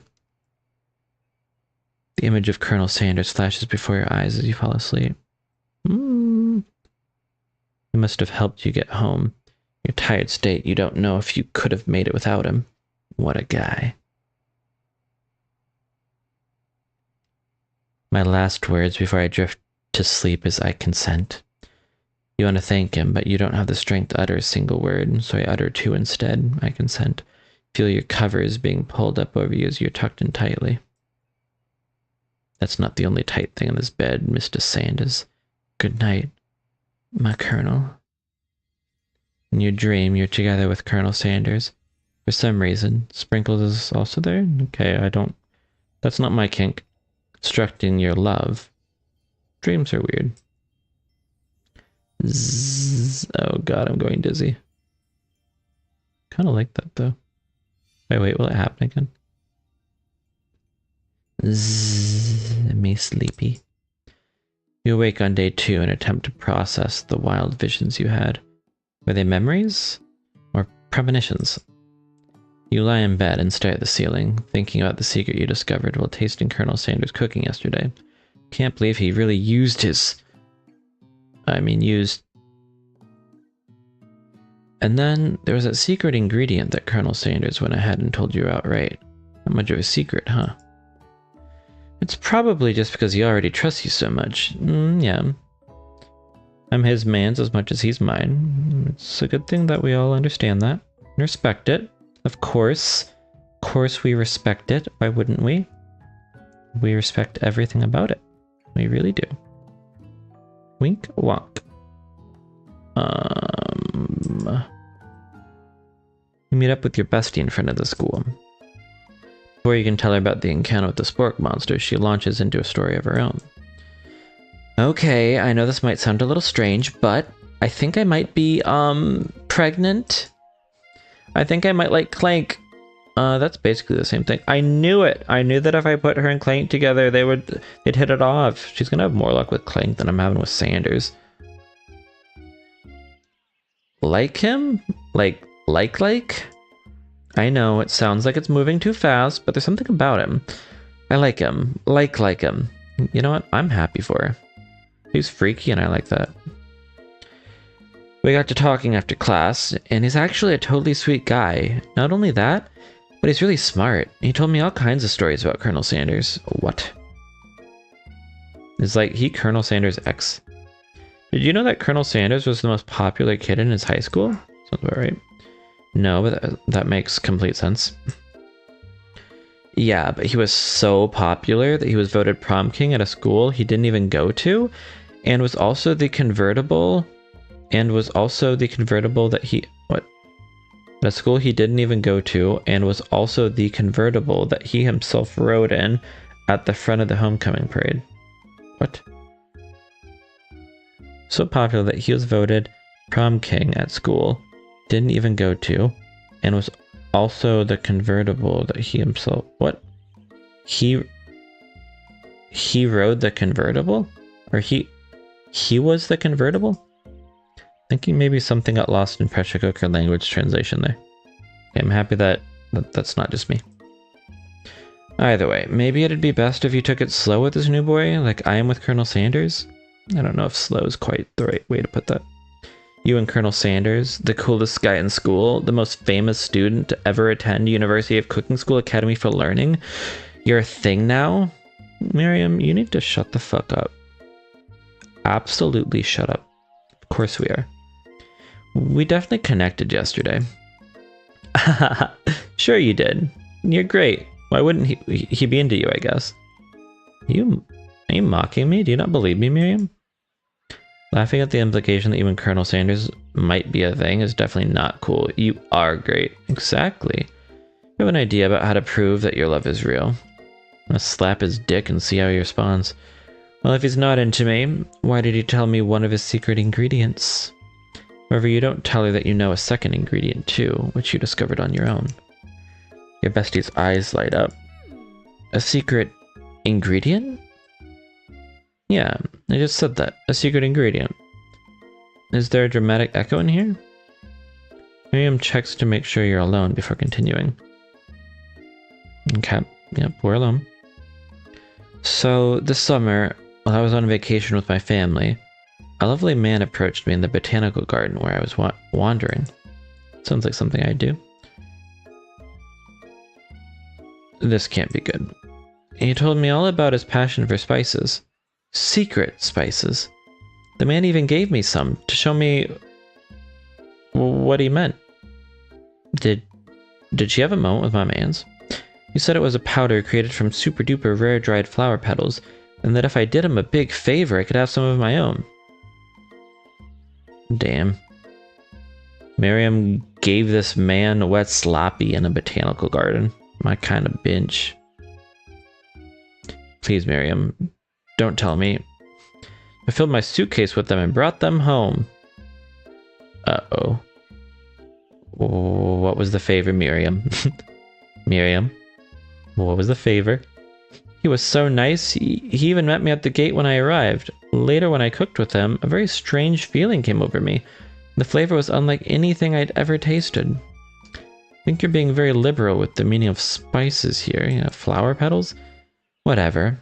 Anyhow, we both share an interest in cooking, so we've stayed in touch. You know, like pen pals. I bet he would love to know more about a new spice. Exactly, like, Miriam's a naughty lady. Is like Miriam trying to get close to this guy? To my mans? What the fuck happened to Clank, bitch? Stay in your lane. I'm definitely not supposed to share Colonel Sanders' secret recipe. And besides, I only know the one ingredient, so I doubt it'd be much use to anyone. Cough, fibber, cough. Please, please, please. It would mean the world to me. No one has to know it came from you or from Colonel Sanders. What do you think? Should you protect Colonel Sanders' secret or share it with your bestie? Of course I'm not going to tell her. That's like my secret. Like even if I didn't really care for him, I still like to keep the secrets to myself. Quickly think of a fake ingredient name. I don't know. How about it was Eye of Newt? I know, sounds like some kind of weird witch potion, but what can you do? Okay, fun fact. Eye of Newt was like just this weird like traditional name that they gave to us, like to a common ingredient that we all eat often. So Eye of Newt is just mustard seed. So when you have mustard, you're having Eye of Newt. It's because like mustard seed just looks like a newt's. Oh, I had a little burp there. Too much chicken. Like mustard seed looks like the eye of a newt. So yeah, mustard seed, Eye of Newt. Eye of Newt? Wow. Her eyes light up imagining such a thing, and you figure that you've satisfied her curiosity and she'll move on. However, she immediately turns around and does some thumb typing on her phone that you can't quite see. It's probably not good. Or you can ask her to confirm that she was definitely not texting secrets to other people. You're interrupted. A wind rushes in. Cherry blossom petals fill the air. Ah, look at... Just like home. It's Colonel Sanders. He's arriving at school on a horse. That's a bit much. You should be riding me, not the horse. I am. Colonel Sanders' horse is truly a thing of beauty. Okay. Without ever acknowledging that he's being watched, he does a short horse dance before dismounting with a flourish.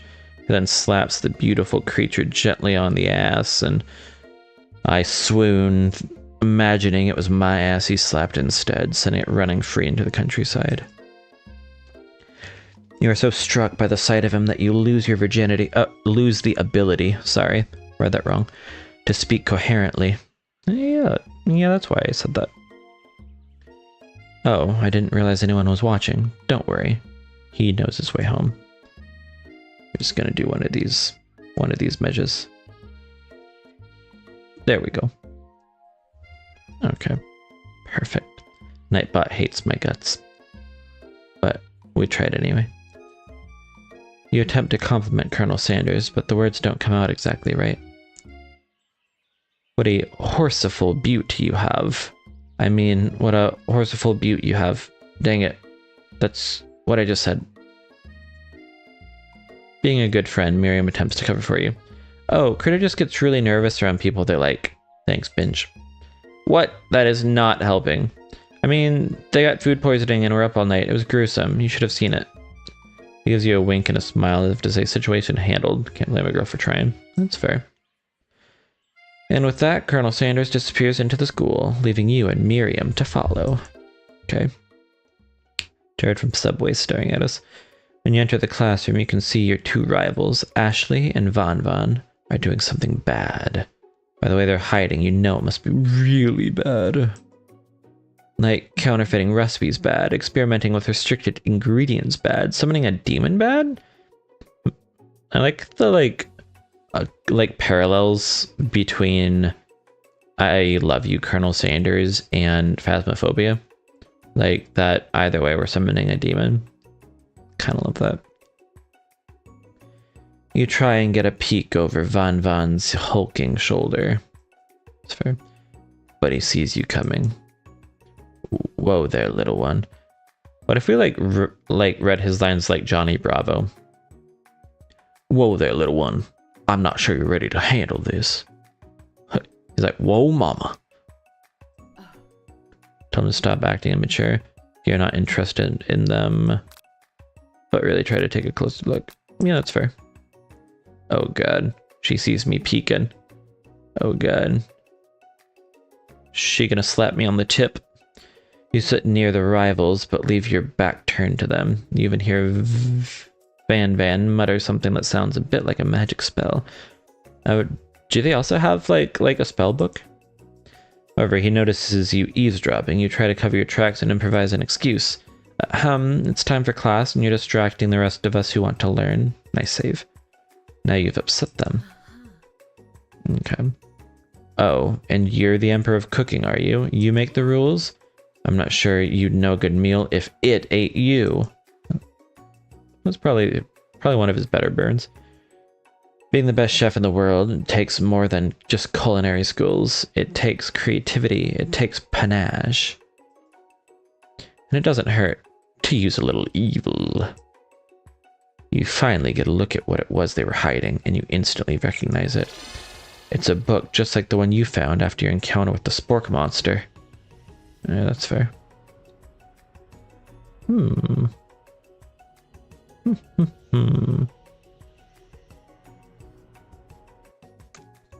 That's the same book I found last night in the quad. Why are we letting them know? Ashley immediately elbows Van, who hides the book behind his back. I don't know what you're talking about. That book is a family heirloom and its contents are secret. It's like in the Grinch, when like the baby Grinch is like, ah, what beautiful family heirlooms, and then he smashes them with a hammer to make his like tree topper for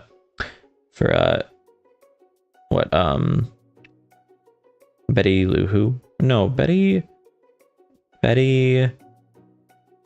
Miss... Wait, no, she's not Betty. Dang. Hey Google, who is the Grinch's love interest? I've forgotten. Martha May Whovier. That's right. Martha May Whovier. Martha May Whovier. Okay.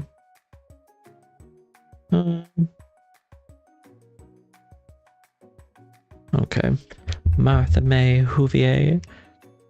Cindy. Oh wait, Cindy's the child. Yeah, no. Freep. That is definitely wrong. Cindy Lou Who is not the Grinch's love interest. She is a child. You notice that they haven't just been studying the book.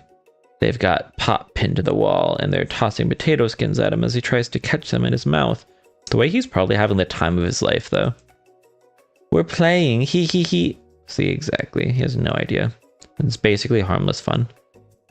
Before you can dig in any further, you're interrupted by the arrival of more students. It's almost time for class. Is the ghost student still a student?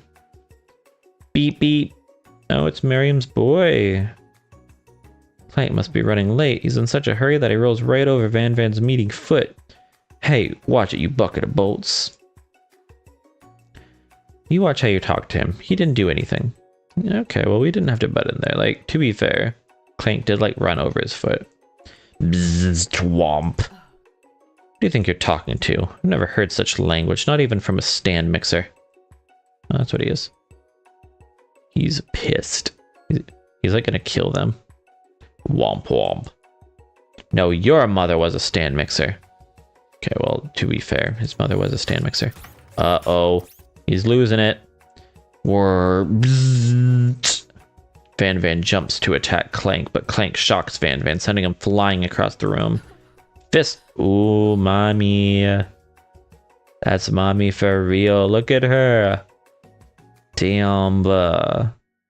Damn. The last thing you ever see. You know what? Like, the only thing that would make her better is if, she was like secretly femboy, like she'd be packing like a secret herb and spice herself, or should I say himself. Ashley is more like an Ash he. Am I right or am I right? I'm just being hopeful. Protect me, Colonel Sanders. These crazed men are about to come to blows. I'll come and blow. I don't care. I think it must be over me, but I'm not interested in either of them. Well, that's kind of rude and not fully accurate, if I'm being completely honest. Anyway. Any bother. Ashley's tone has completely changed in an instant. She bats her eyelashes at Colonel Sanders. Surely he must know this is a ruse, right? In a weird way, they're kind of perfect for each other, though. Gentlemen, get a hold of yourselves. Save it for the arena, at least. Or don't. Honestly, what do I care? I've got lofty career aspirations to focus on. Not really sure what my accent is with him, but I'm trying them all. Maybe I can help you with your business plan? That's my man's. Just then, Sprinkles arrives to signal the true start of the class day. He's panting, which doesn't seem that abnormal. He's a professor, but he's also a dog. Students, please take your seats. I apologize for my late arrival. I spent the morning chasing a car all around town, and my tiny legs are very, very tired. Poor man's. But I'm here now, and I hope you're ready to learn. Rub his furry dog belly, he loves it. After he catches his breath, Sprinkles regains control of the classroom. Without further ado, we'll review the global history of my favorite fowl, the chicken. Good. You want to pay attention to the lesson, surely you do. Which is why in 1776, at the signing of the Declaration of Independence, was a chicken who first signed their name. That's fair. And completely accurate and true. Fun fact.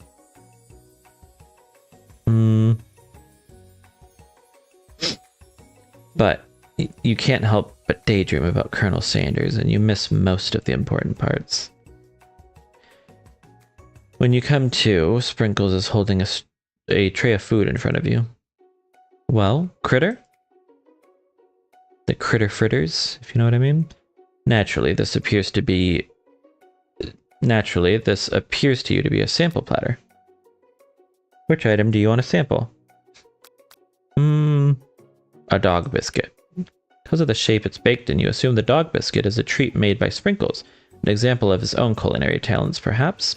You reach out for it when Sprinkles jumps up and bites you onto your cooking apron. That's fair. He wants the treat. What kind of monster would steal a dog's favorite biscuit? That's fair.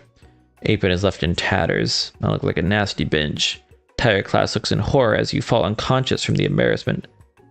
Can this be the end? I never even got to taste it. Getting between a dog and his bone probably isn't a great choice. Well, honestly, like that's like anyone trying to get between me and like Colonel's bone. Game over? What? The teacher killed me? The hidden Scotty? You also love the Colonel's bone? Honestly. Look, like I was rizzing up hard. The problem is that I took this dog's bone. This is messed up. Also, hello, hidden Scotty. No. I'm so sorry that you had to see this. Oh no. Wait, so like I'm obviously gonna try again, but how am I doing? Honestly, I'm doing great. I'm doing great, other than the fact that this dog literally just killed me. Other than that, if I click try again, do I just get to hop back into it? Please? Oh god. What if it makes me start? Okay. An attempt to process the wild visions you had. Were they memories or premonitions? Of this... Oh no. Like... You weren't rizzing hard enough. You were hard and rizzing, honestly. You're right. Yeah, no. A dampener on my mode. No, I think all of us are a bit flustered, and so I don't blame your typing. All of us are kind of having a shared moment right now at me being obliterated by a dog. Were they memories or premonitions? You lie in bed and stare at the ceiling thinking about the secret you discovered. Okay, so we need to get back to... Okay. So we're just gonna power through. Bestie, tell her about it. What does this do? Does this like... Yeah. Dampener or something.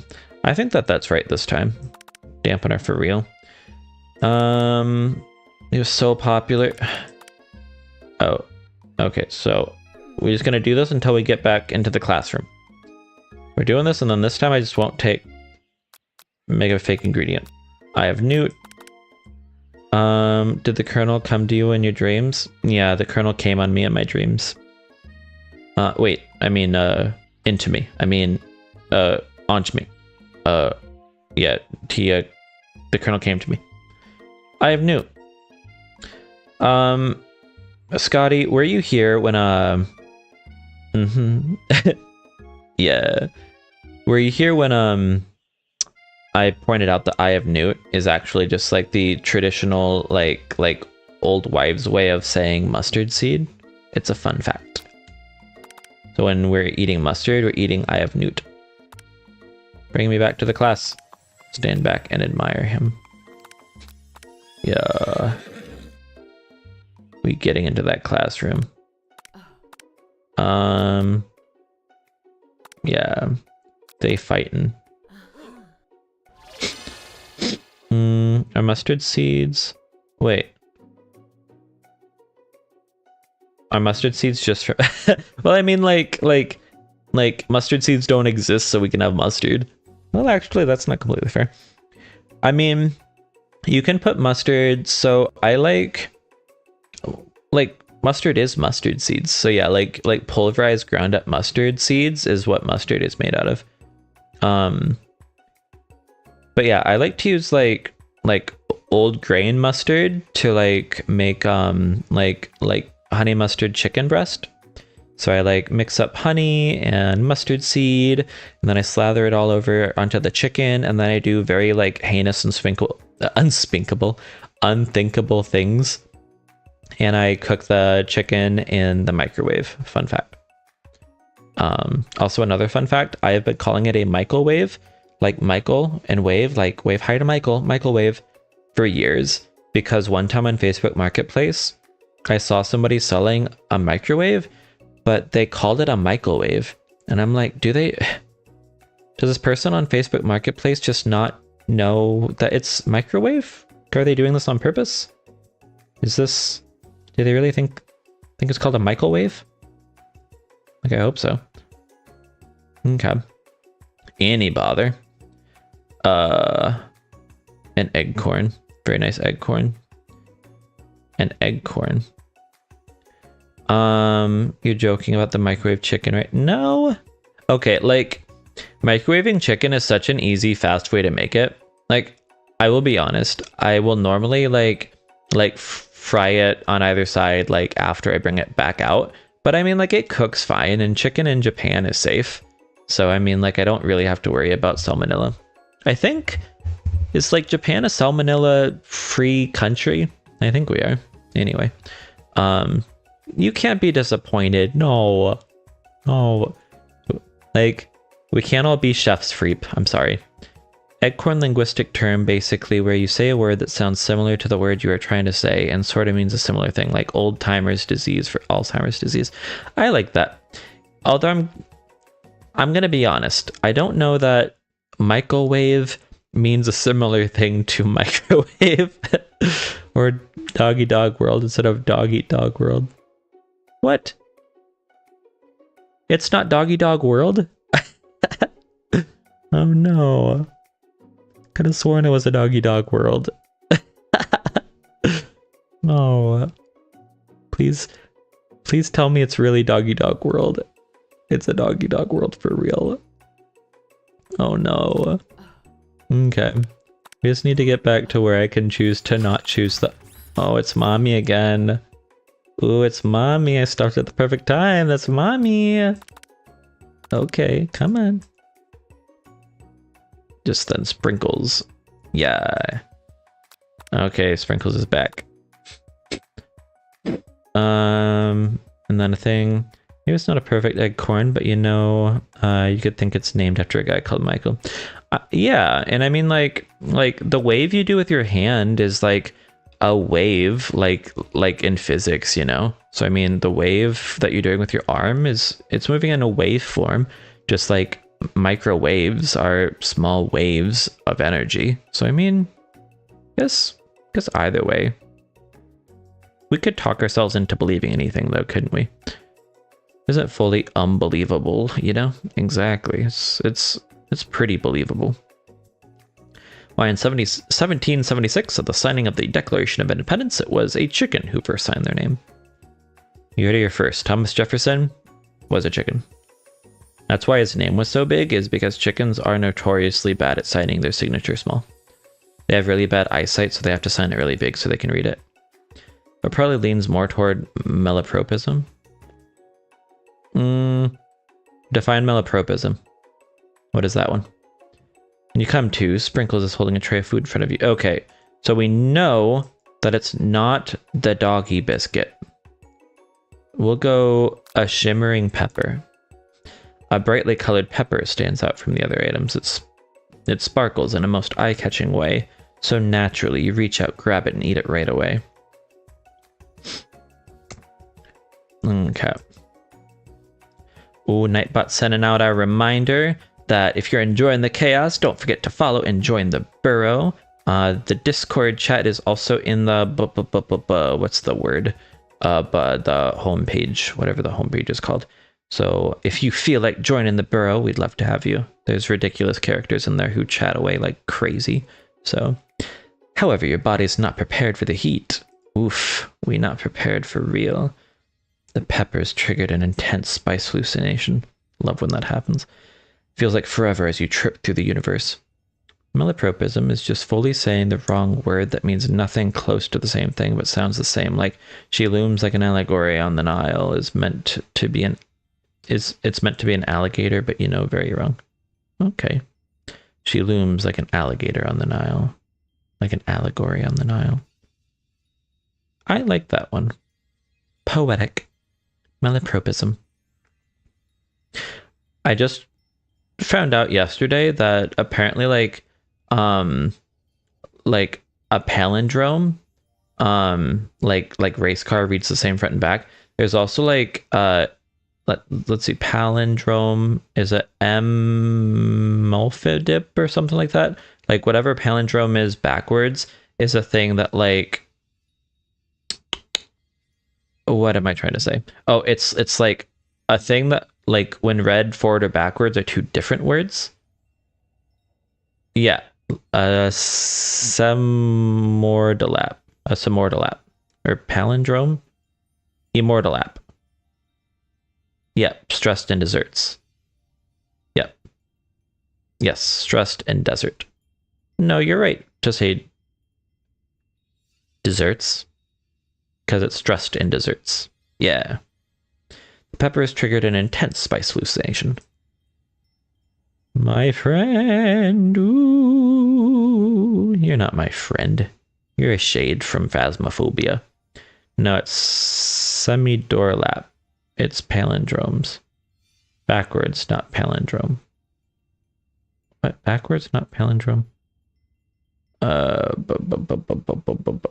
it's Semimortalap. It's palindromes backwards, not palindrome. Okay. So it is Semortalap. It's the plural form backwards, not the singular. Okay, well, I suppose that makes sense because there's more than one immortal app. So you couldn't say like plural of immortal apps because then that wouldn't work. So that makes sense. It takes into account that there's palindromes plural. So then it would be Semortal app, would I guess be the palindrome of the plural of palindrome. So that makes sense. Ooh, looks like it is 3-minute break time. Go and get some water right now. Do it. Do it, do it, do it. We'll return with more cozy chaos right after the break. But yes, I do the ad time so that way you guys don't have to sit through like pre-ad time. But yes, go take a break, go get snack, go pee, go enjoy yourself. And we will be back soon. My friend, ooh. This guy again, for real. I'm going to give you an important message. Ooh. You must avenge my death and fulfill your destiny. Why you avenge your death? All you must do is... We cut him off. Cough, cough. I was saying, to fulfill your destiny, all you must do is... Cough, cough. Sorry, I think I've still got some spice stuck in my throat. It's fine. I'll work through. Cough. To fulfill... Cough. The prophecy! Hello, welcome back, Scotty. Cough, cough. You must. You feel yourself begin to regain consciousness. Ah, man. You come to and find everyone is staring at you. That pepper was the last of its kind on Earth, and now it's gone forever. Think to yourself, geez, I should pay better attention. We all make mistakes. I'm sure he'll forgive you. Someday. Also, welcome back, Scotty. I don't remember if I said that. I'm a little, like... loose in the brain. Come on, it's time for lunch. Before anyone can relax, the cafeteria lights dim. And your rivals enter to make a dramatic announcement. No worries, gamer. Today's lunch will be prepared via timed competitive cook-off. Hey, Ashley, I like it. The level of theatrics with these two is off the charts. They're kind of like Jesse and James from Pokemon. I kind of like it. Demand that they stop wasting everyone's time. Step up and tell them, you're on. We like it. Yeah. The glasses. Glasses gamer. That's trouble and make it double. Like, I need to remember to, like, put together the whatchamacallit? Like, the critter emotes for, like, followers. Right now I have the emotes for subs, but I want to also make some emotes so that way, like people don't feel like they don't have things for them too, if they aren't subbing. Well, thank you so much, Scotty. I appreciate you.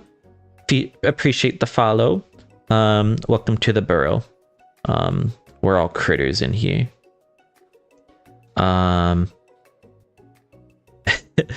You will take the no emotes. Well, yeah, but like I like that, like the idea of anyone having the emotes. So I want to put the emotes together, and in all transparency, I've been putting together the emotes with help of AI until, like, if the channel ever goes anywhere, eventually, then maybe using any funding for like emote art and stuff like that. But for now, we got our AI art, and it is doing the trick. Although, again, I do appreciate artists and their contributions. So, a bit of lunchtime competition, eh? Count me in. If I have to wipe the tables with you fools before I set my lunch down on it, then so be it. That's nice. I'm not the fool, you're the fool. Exactly. Good one, Van. I like your gumption, Critter. Okay. So he likes both of us now? I'll be watching your performance. Daddy's watching me? Okay. Just as things reach a boiling point, Sprinkle steps in. Surely he'll put a stop to this madness. Now, students, please settle down. This is a lunchroom, not a sportsing court. He's gonna show us the sportsing court, isn't he? Finally, a little sense. You breathe a sigh of relief. At least not until we turn on the timer. Just then, a huge light blasts you in the face, flashing the words, "Timer ready." Beautiful news. That's what I'm talking about. Oh, beautiful. I stand corrected. The hard way builds solidly a foundation of confidence that cannot be swept away. That's true. That's an original quote by me, in case anyone was wondering. I hope its message lifts you to victory. I love how humble he is. Is Ashley holding a knife with a little, like, chain on it? She's a, like, mommy dom for real. For real. Like a diamond, I was formed under pressure, and now is my chance to shine. I will defeat you myself. You had his chicken, and you made mashed potatoes and gravy on day one, and you're feeling like you can really impress him again here. It's time to boil some water for the potatoes. Think fast. If the timer runs down, you'll be forced to pick randomly. Uh-oh. What temperature does water boil at? 100 Celsius. That's right. But how would you have gotten into the school without knowing that? Uh-oh. This is gonna be rough. Celsius is used to measure temperatures of water, just like Fahrenheit is used to measure temperatures of people. Winter gets to rub my furry belly. Let that enticing offer motivate you. Yeah. You're going to need to season this chicken before you cook it. You don't know Colonel Sanders' recipe exactly, but you have an idea. How many herbs and spices did he say he uses? 11. Easy. That's right. You might not know all of the ingredients yet, but at least you're headed in the right direction. Ooh, this is getting intense. Tail wagging intensifies. Now that you've got some basic steps going, it's time to elevate your craft. What state of mind offers the most flavor? Vigilance, trust, gratitude, vigilance for sure. No, what? No. I'm begging you to get it together. Get it? I'm a dog. It's never the wrong time for some dog jokes. That's fair. Next question. Your classmates are rooting for you, but Ashley is simply stronger and faster than you. You'd better pick up the pace if you want to survive. When you were a child, your father told you to never forget where you came from. Every day you meditate on his advice and draw energy from that place. Now would be a great time to harness that energy. So, where does it come from? That's right, this is your shot, and you're not going to miss it. Arroo! You try to shut out the noise of the arena and focus on your cooking. What is the sound of success? Sizzling. What? Oh god. Don't make me get the spray bottle. No. You nose Colonel Sanders out of the corner of your eye. I believe in you, Critter. Daddy believes in me. He's actually cheering you on. Which would be awesome, except knowing he's watching you makes you totally forget what you were doing. That's fair.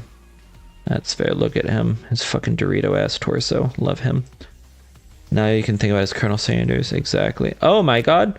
Victorian battling... Oh shit. Oh god. Grr. You're stranded on a desert island with only one dessert cookbook. Which do you take? What a hunk. Damn. I know, right? You know what? Shouldn't you be focused on the challenge? You're falling behind. Sorry, I forgot the question. Walking along a beach. Holy shit. There's an earthquake happening right now. Oh my god. Wait. There's an earthquake. Like, my house is shaking right now. What the? Okay, sorry. But an earthquake is happening right now. 1 second. 1 second, the house is shaking. 1 second. Okay. I think it's mostly okay. No, I still feel it. The house is shaking right now. Okay. We good?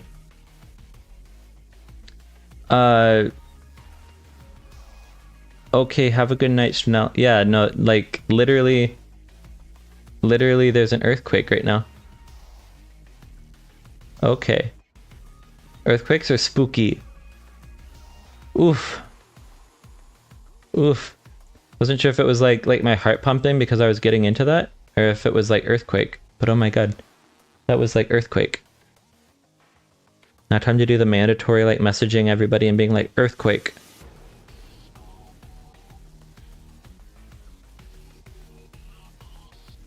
Let's see.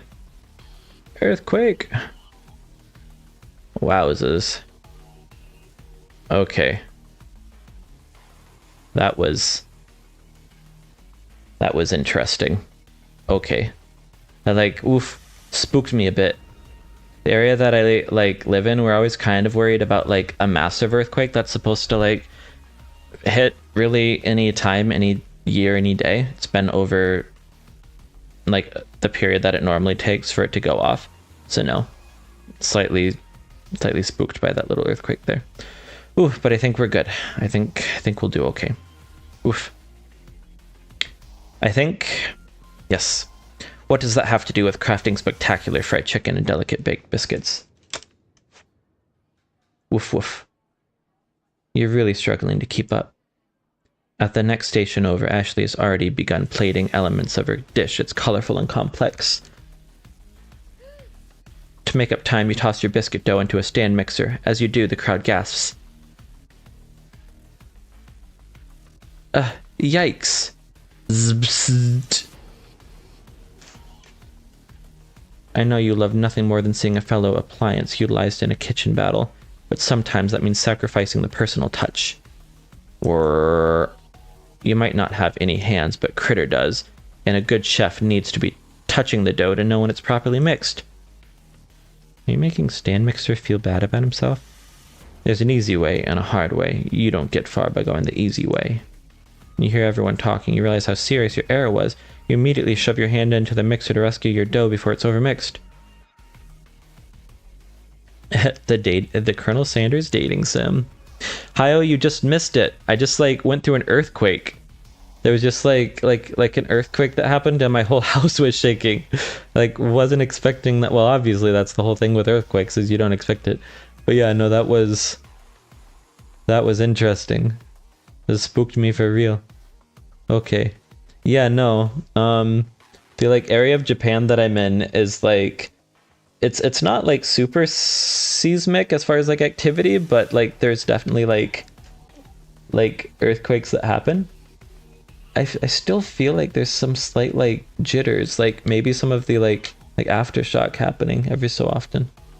It was like not like huge, but like normally if you feel it, it's like a slight kind of questioning it. That one like felt it. Yeah. I'm good. Luckily, like it wasn't big enough to like knock anything down, luckily, but yeah, now I'm like curious to see. Here, I'm gonna look it up and see like where the earthquake happened. Let's see. Yeah, like people are in my group chat here now talking about like how like they also felt it. Wicked. What is it like being in an earthquake? It's like it's so weird because it's really like impossible to describe without like going through it. It's like how would you even it's weird because like just the whole ground that you're on is like moving back and forth. And like I'm on the 3rd floor of my building. So like when you feel it, like not super high up, but like when you're not on the ground, it's like, to me, it feels extra wobbly. It's just weird. Like plane turbulence, not quite, because plane turbulence kind of goes up and down, but this is like mostly a side to side kind of wobble. So it's like, think like if you've ever been on like a water bed, like almost kind of like that kind of movement. Or like if you've, how would I even describe it? Here, Let's see if Google can help. Hey Google, what does an earthquake feel like? Let's see what it says. The sensation of an earthquake vary greatly depending on several factors. So, Magnitude of the earthquake. Larger earthquakes produce yeah, like distance from the epicenter. Interesting. For a large nearby earthquake, there can be a rumbling sound. Depth of the earthquake. Shallower earthquakes tend to cause more intense. Yeah, so it's more like a roll. Yeah, or like a rock. So it's weird because it feels like there's this like rolling of land going on kind of underneath you. It's like shaking, but it's more like if your whole house was riding on a wave. It's weird. Whew. Any bother. When you hear everyone talking, you realize how serious your error was. You immediately shove your hand into the mixer to rescue your dough before it's overmixed. Critter, no! You're not fast enough and your hand gets stuck. It's immediately crushed by the quickly spinning beaters. There's no way you'll be able to use that hand for the rest of the match. Colonel Sanders shakes his head in shame. What you often find is that the easy way can turn out much, much more difficult. Everyone stop what you're doing right now. This battle is over. I lost. It can't be. I was so close to finishing my dish. Sweetheart, look at your hands. You simply can't go on. Aw, that's too bad. And here I am with a completed dish ready to serve. Surely that makes me the winner by default. No, it wouldn't be fair to compare the two on account of Critter's injury. You see Sprinkles begin to lick his doggy chops as he locks onto the dish. But I suppose you should at least tell us what you prepared. Well, because I'm the sweetest, I skip straight to dessert. Under this white chocolate dome, you'll find a wide array of delights, taking you on a journey of flavor that tastes good and tells a story of excellence. It does look nice. We're going to ask Critter to do the honor, but since you're injured, I'm afraid that pouring this creamer of delicate hot chocolate sauce might be too difficult. Colonel Sanders, if you wouldn't mind lending me your strong, steady hand. Colonel Sanders pours the hot chocolate sauce on top of top of the dome, causing it to melt away, revealing the ingredients hidden within. Damn, we'll go on a honeycomb with a little violet going on. Inside you'll find a delicate fried cheese croquette atop a slice of honeycomb, ice cream 2 ways, like me, tender nougat, and pearls of blueberry gelée. Colonel Sanders seems intrigued, but perhaps not impressed as he dips his finger in the chocolate sauce. Simplicity isn't your strong suit, is it, Ashley? Oh, you, hee. He places a sauce-covered finger into his lips. Ashley leans over and whispers something into his ear. Dab of sauce sticks to his mustache. Internalize the rage you feel. Your rage burns so intensely within your eyes that they burst into flames. The flames cause your eyebrows to catch fire and they turn to ash and they fall off of your face, which means people will have a hard time understanding your emotions for the rest of the semester, perhaps forever. Embarrassed and ashamed by your poor performance, not to mention your crispy fried brow, you run for the quad to be alone. A lot happened there. The beautiful weather feels like an insult. Inside of you, a storm rages. It's Colonel Sanders. He's probably here to tell you that he and Ashley are in love and have decided to get married. He won't even ask you to cater his wedding because you're a terrible chef and an awful person. Well, I think we will leave us in suspense to see what Colonel Sanders thinks. And let's see. If we go to title screen here, does it save?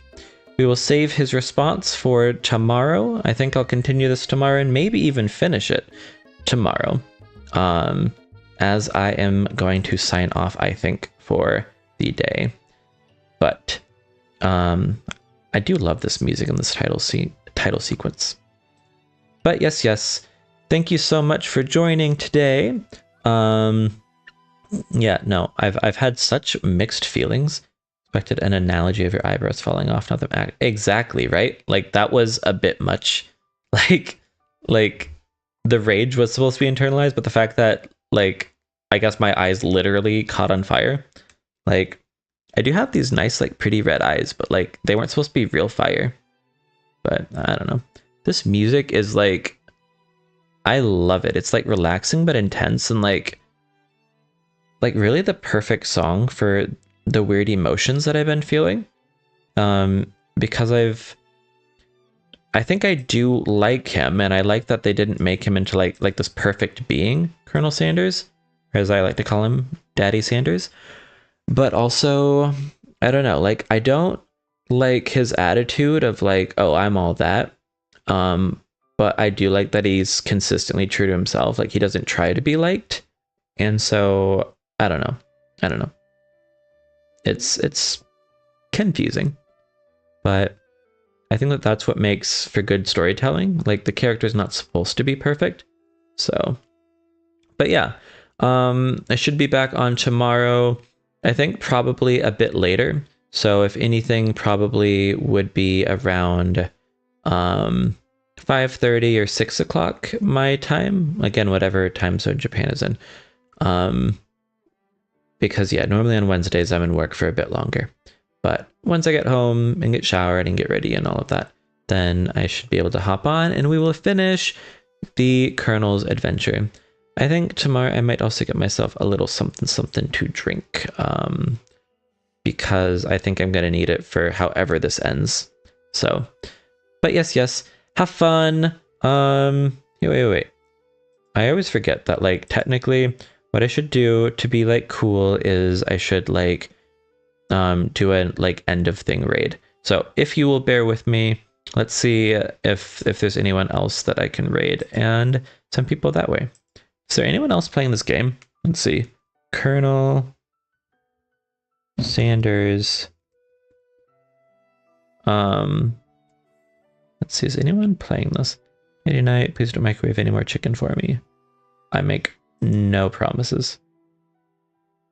Not surprisingly, I am the only person streaming this game, which I do kind of love. Let's see. If we do dating sim, no, I think for the most part we all tend to enjoy phasmophobia. We'll just send us off to a phas. I will teach you how to cook. No, I'm fine with my microwaving of chicken. But yes, let's see. Who. Let's go with... I want another VTuber. But who?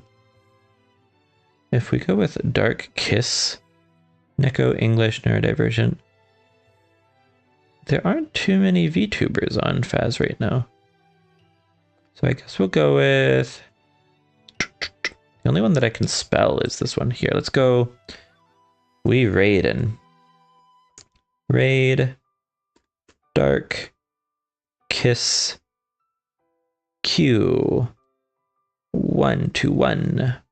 Okay, cool. So we're gonna start up this raid to Dark Kiss Q121, and yeah. Once again, thank you so much for joining. Appreciate all of you. And yeah, join me again tomorrow where we finish this Colonel Sanders saga. And see if he gives us all 11 of his herbs and spices. But until then, have a great rest of your night. Goodbye.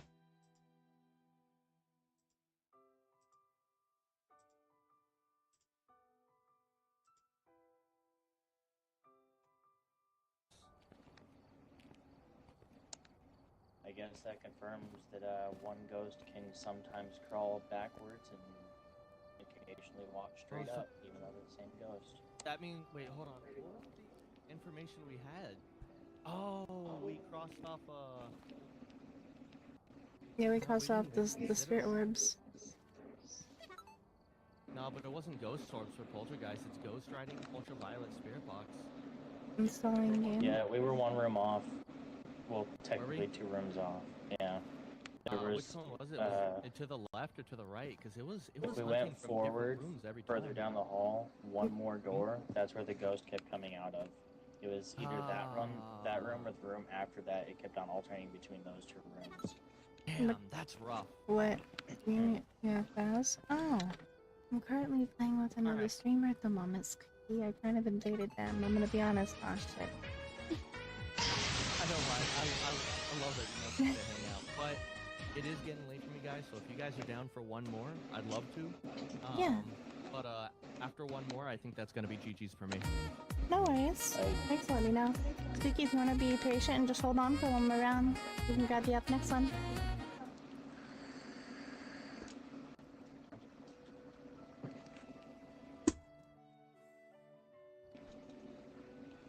Welcome in, Critter. Thank you for the raid.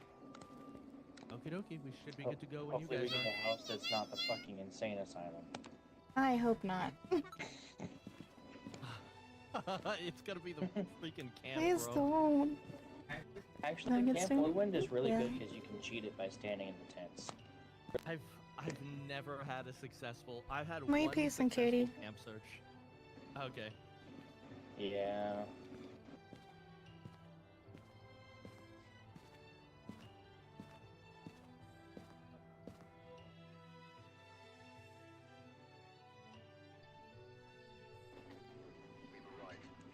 One second, I need to take my dog out.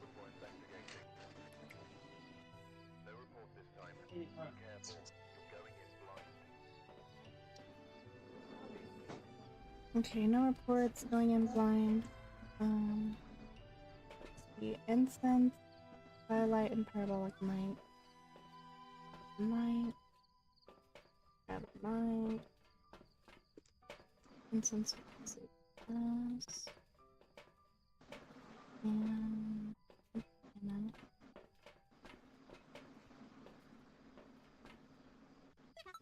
Yeah. And it shows, so streaming at the moment. Thank you.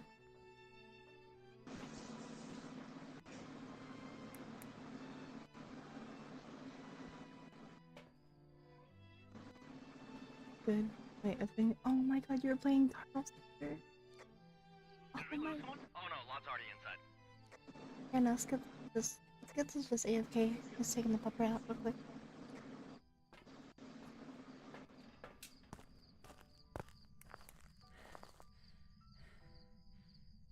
Thank you.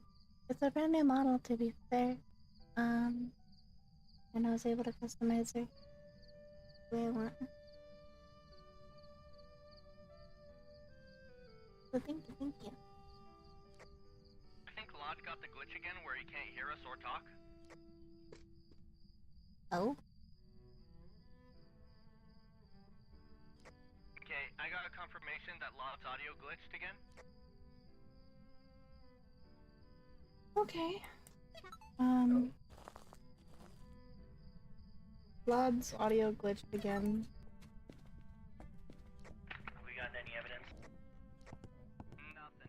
Right now, I'm coming back to place more sound boxes so I can try to get an idea of where this ghost is. Okay. We checked the bottom floor pretty Ooh. thoroughly. I may have found it. Only picked up sound boxes.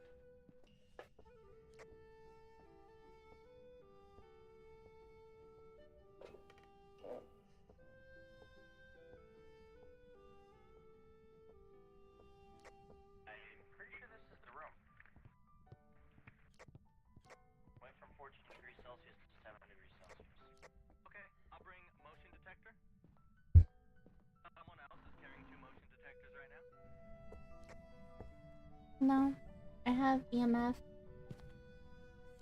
I have EMF from the parabolic mind. Lot says the upstairs restroom was open. Did anyone open it, or was it just like ajar? It was already open, but it's warm for wait, upstairs restroom. Actually, I was looking at the wrong thing. I didn't check that, but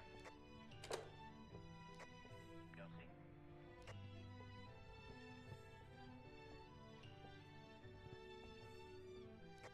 It is warmer inside of there than the other room.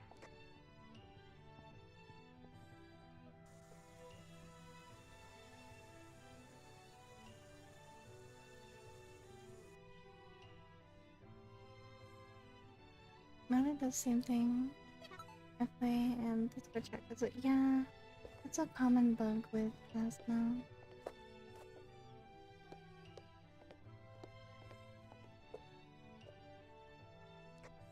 heading to the truck to see if I hear any beeps. If not, it's probably not in either of those rooms.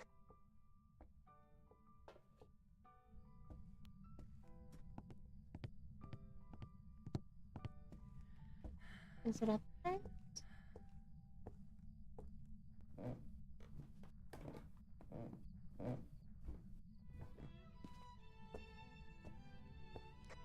We got What? what?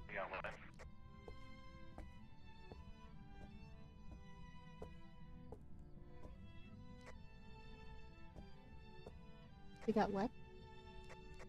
Motion sensor went off upstairs, right room, the master bedroom, so the ghost is 100% in there. I'm gonna go in by myself, if possible, to try to speak to it. A lot can't hear me right now, so he doesn't know. Where are you? Put the EMF right there. Give me a sign.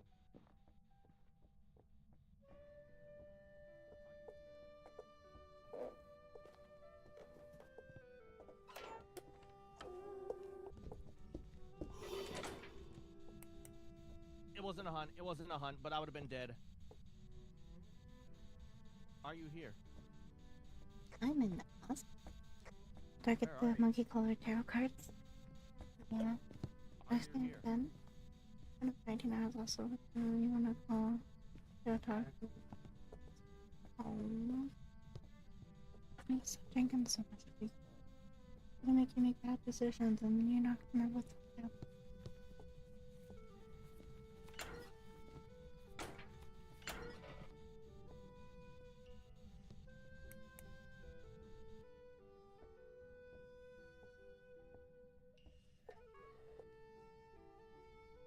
I'm gonna turn the power on.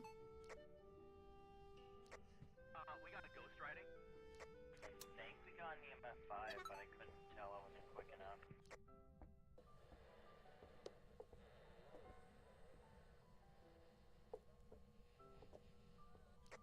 I'm bringing the other EMF in there.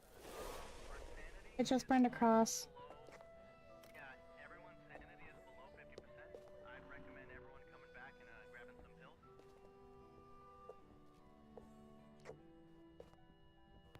EMF, what? 2?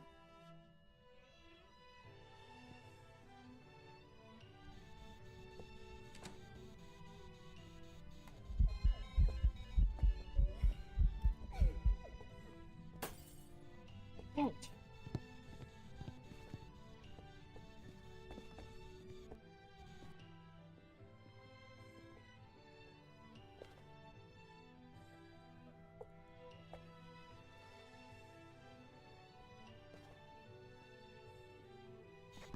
Just in case no one heard, I'll reiterate once more. We do have ghost riding.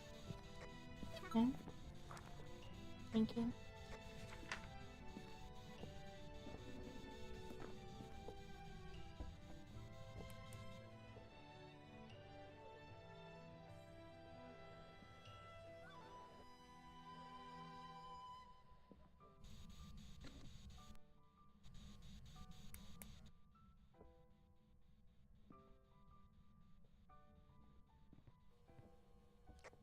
Fucking music player somewhere? Yeah, that's what I heard too. It's like an old TV or radio. I think it's on the first floor.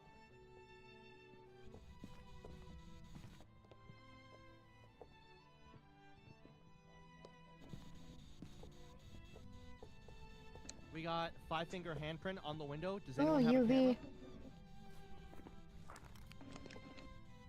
Never mind.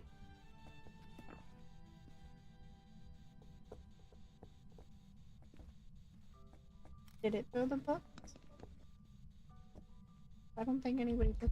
Okay, so just in case no one can hear, that is.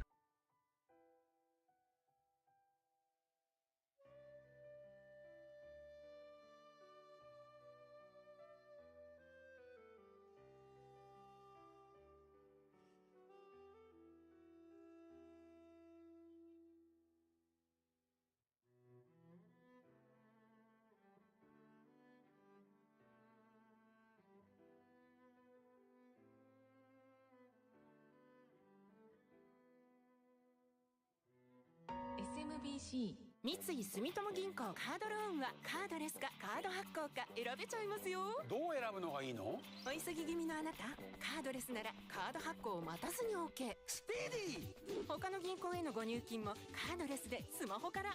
いいの？スマホ完結でスッキリなのもカードレスならでは。そりゃ助かるわ。僕らはカードレスがいいね。三井住友銀行カードレスが選べちゃいますローン。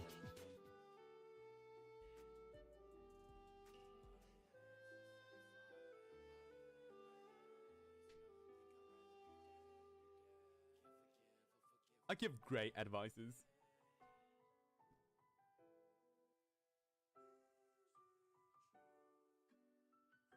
Wait, Eggy, you have so many points. Holy shit. That's crazy.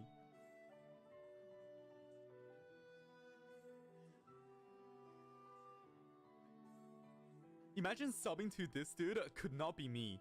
You have a 2 months. Yeah, no, Ailey. Yeah. You call her out. 2 months sub badge. Wait, can I wait? Hang on. Can I do this? Does this work?